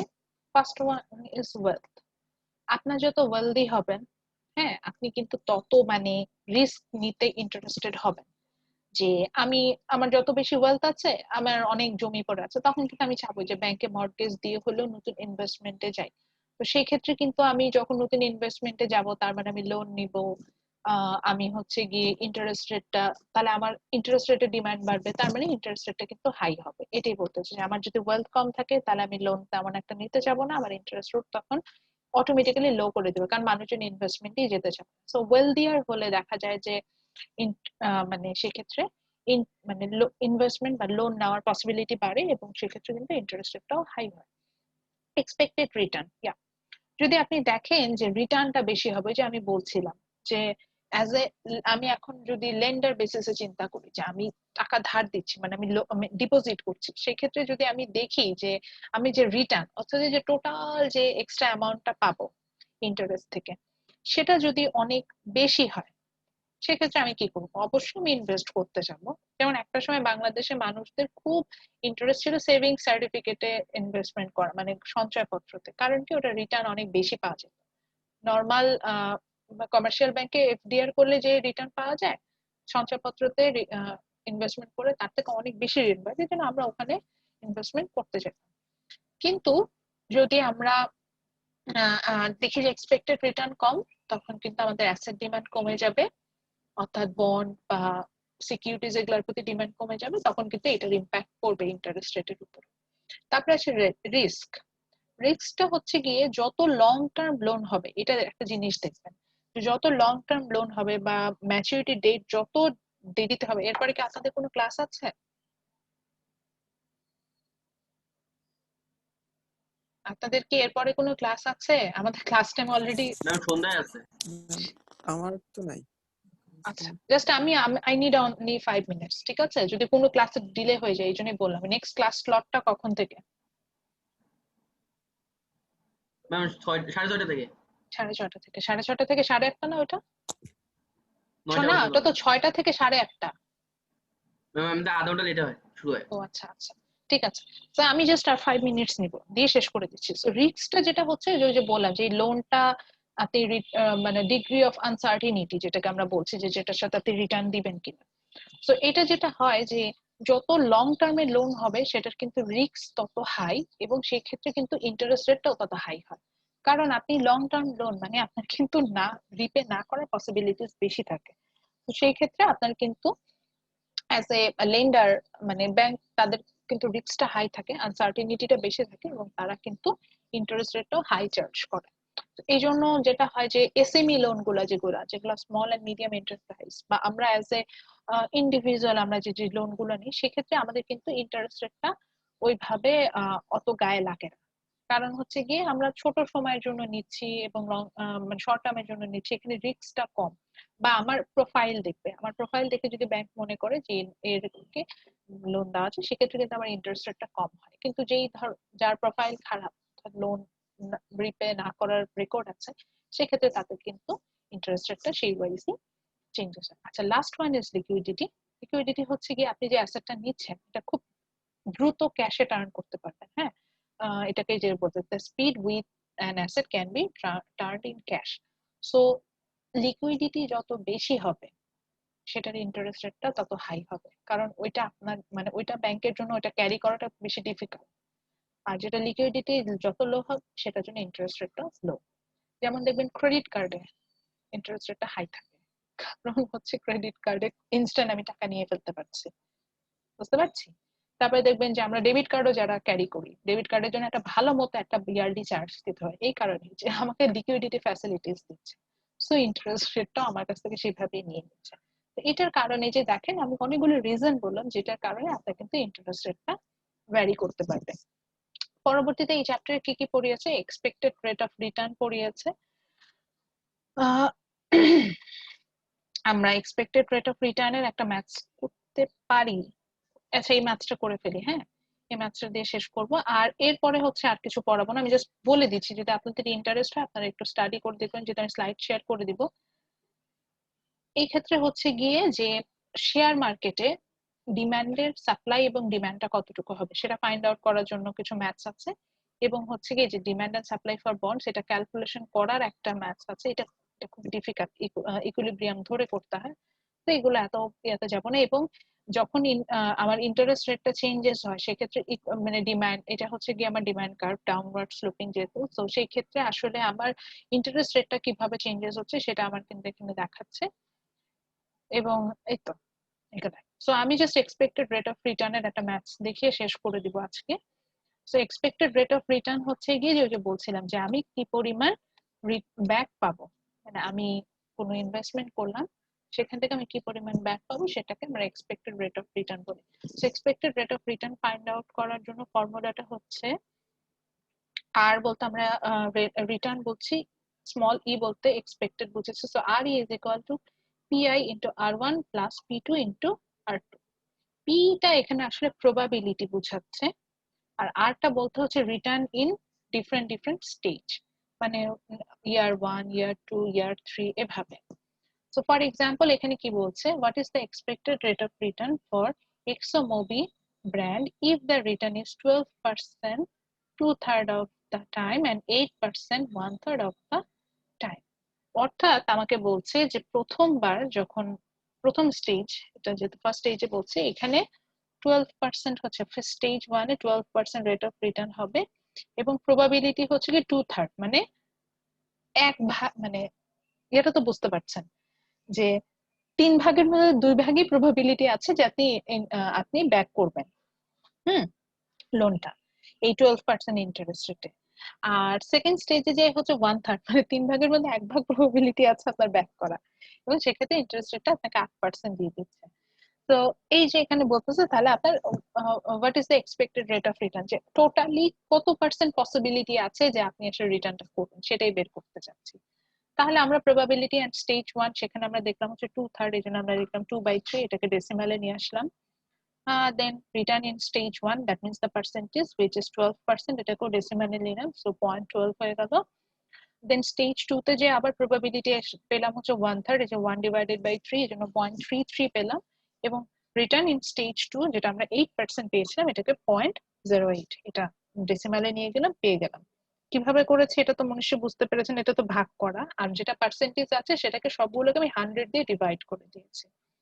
তো দেন জাস্ট আমি ফর্মুলাতে বসিয়ে দিয়েছি p1 into r1 plus p2 into r2। আপনি বলেন যে ম্যাডাম যদি এখানে স্টেজ 3 থাকতো তাহলে এখানে p3 ইন্টু r3, এভাবে nth টার্ম পর্যন্ত যাবে। সো সেখান থেকে ভ্যালু গুলো বসিয়ে মাল্টিপ্লাই করে আমরা টোটাল ভ্যালুটা পেলাম হচ্ছে 0.1068, এটাকে 100 দিয়ে মাল্টিপ্লাই করে পার্সেন্টেজে আসলাম হচ্ছে গিয়ে 10.68%। সো যখন আমি এই মুভি ব্র্যান্ডের ক্ষেত্রে কাজ করব সেক্ষেত্রে দেখা যাবে যে তাদের এক্সপেক্টেড রেট অফ রিটার্ন, যেটা হচ্ছে তারা যে ইনভেস্ট করছে সেখান থেকে রিটার্ন মানে পাবে কতটুকু, সেটার পার্সেন্টেজ হচ্ছে কি 10%। 10% এর মতো যা ইনভেস্ট করছে সেটা রিটার্ন মানে ব্যাক পাবে, প্রফিট যেটা হচ্ছে সেরকম একটা আসবে। সো দ্যাটস ইট, আমি এটার বাইরে আর তেমন কিছু পড়াবো না। এখন কোশ্চেন করব কোথা থেকে, আমরা যেহেতু ক্লাস টেস্ট দিয়েছি আমাদেরকে মনে হয় কিছু আইডিয়া হয়েছে যে কোশ্চেন গুলো কেমন হতে পারে। আমি হচ্ছে গিয়ে ক্লাস টেস্টের মানে মিড টার্ম অ্যাসাইনমেন্টের জন্য সেমি ব্রড কিছু কোশ্চেন করব আপনাদের জন্য, এবং semi broad question with math থাকবে। একটা কোশ্চেনের সাথে অবশ্যই ম্যাথ থাকবে, আর একটা হয়তো ফুল ডেসক্রিপটিভ আসতে পারে, যেটা চ্যাপ্টার 1 থেকে যে কোশ্চেন করবো সেটা ডেসক্রিপটিভ হবে। চ্যাপ্টার 2, 3 থেকে 3, 4 থেকে যদি কোশ্চেন করি সেখানে আবার ম্যাথস থাকবে। আর অপশন এখনো হাফ কোশ্চেন বানিয়ে রেখেছি, তো আজকে যেহেতু চ্যাপ্টার 2টা শেষ করলাম এখান থেকে আমি দিব, সো অপশনটা আমি দিব কিনা এটা ওটা হচ্ছে আমার ম্যাথের উপর ডিপেন্ড করবে। তবে এটা মাথায় রাখবেন যে ম্যাথটা আমি এমনই দিব, বা একটা ম্যান্ডেটরি পার্ট থাকবে যেটা এমন হবে যে এটা সবার জন্য ডিফারেন্ট ডিফারেন্ট কোশ্চেন হবে। এই তো। আচ্ছা, আর কোনো কোশ্চেন আছে? না আচ্ছা, কোশ্চেনটা আমি গুগল, আমি হচ্ছে গিয়ে নর্মাল ওয়ার্ড ফাইলে মেক করে দিব। আপনারা চাইলে এটা আমাকে রিটার্ন দিতে পারেন, গুগল ফর্মেও দিতে পারেন, মানে ডক ফাইলে দিতে পারেন যেটাকে আমরা বলি গুগল ডকসে। আর যদি আপনি মনে করেন যে না আপনি ওয়ার্ড ফাইলে করে দিবেন সেটাও করে দিতে পারেন, অথবা খাতায় লিখে যদি মনে করেন যে খাতায় লিখে ছবি তুলে আমাকে পাঠিয়ে দিবেন সেটাও হতে পারে। আমি সবগুলো ফর্মই এটা অ্যাকসেপ্ট করি। তাহলে শেষ করছি। আর আবার আরো একটু রিমাইন্ড দিয়ে দিলাম, আমাদের এক্সাম হবে হচ্ছে গিয়ে 27th নভেম্বর, ভাইভা সেশন যেটা 27th নভেম্বর অন সকাল 11 11টায়। AM, হ্যাঁ 11টার সময় হবে, সকাল 11টায়, সন্ধ্যা 7টায় না, সকালে নিব। ঠিক আছে? ম্যাম অ্যাসাইনমেন্টটা কখন পাবো আমরা? অ্যাসাইনমেন্টে আমি কালকে অ্যাসাইন করে দিব, কালকে দিব। জি আচ্ছা ঠিক আছে? এবং যেদিন দিব ম্যাম তার আমাদের থেকে ভাইবার জন্য কি কোনো হ্যাঁ ম্যাম সাজেশন দেই ভাইবার না জন্য আমি, কোনো সাজেশন পাওয়া যাবে? আমি কখনো আমি কোনো কোর্সে সাজেশন দেই না, কোর্সে সাজেশন দেই না। তবে এটা বলে দিতে পারি যে কনসেপচুয়াল অ্যান্সার গুলো মার্কস পাবে। আমার কাছে কোনো সাজেশন নেই, মানে আমার কথা পড়াই তো বেশি না, অল্প অল্প পড়াই, তো যা পড়াচ্ছি ওখান থেকে প্রশ্ন করবো, ওই কনসেপচুয়াল অ্যান্সার গুলো মার্কস পাবে। এবং মার্কিংটা এইভাবে করবো যে আমি আপনাকে ধরেন 5টা কোশ্চেন করলাম, এখন সেটার মধ্যে আপনি মোটামুটি অ্যান্সার দিতে পারলেন 3টা কোশ্চেন, তাহলে সেই ওয়াইজ মার্কস পাবেন। 5টার জন্য যদি 15 হয় তাহলে 3টার জন্য কত হওয়া উচিত, 9, এরকম। এখন 5টা প্রশ্ন করলাম, 5টারই ভাষা ভাষা উত্তর দিলেন, ধরেন 50% হলো সব মিলে, তাহলে কত পাবেন? 15.5, 7, 8 এরকম। তবে 7, 8 এর নিচে আমি সাধারণত ভাইবা, এটা বলে দেওয়া উচিত না, তবে ভাইভাতে অ্যাটেন্ড করলেই আমি একটা মার্কস দিই, এবং সেটা 7 এর নিচে আমি কখনোই মার্কস দিই না। তো এটা একটা করি, তো মোটামুটি জি ম্যাম। প্রিপারেশন নিয়ে আসলেও দেখা যায় যে সে অ্যাটলিস্ট 7, 8 তো পাই। আর যদি ভালো প্রিপারেশন রাখেন তাহলে ভালো মার্কস পাবেন। জি ম্যাম। ঠিক আছে, ওকে, তাহলে সবাই ভালো থাকেন, ইনশাল্লাহ আফটার মিট দেখা হবে, আর এরপরে দেখা হবে হচ্ছে আমাদের ভাইভা সেশনে। ওকে, আসসালামু আলাইকুম। আসসালামু আলাইকুম।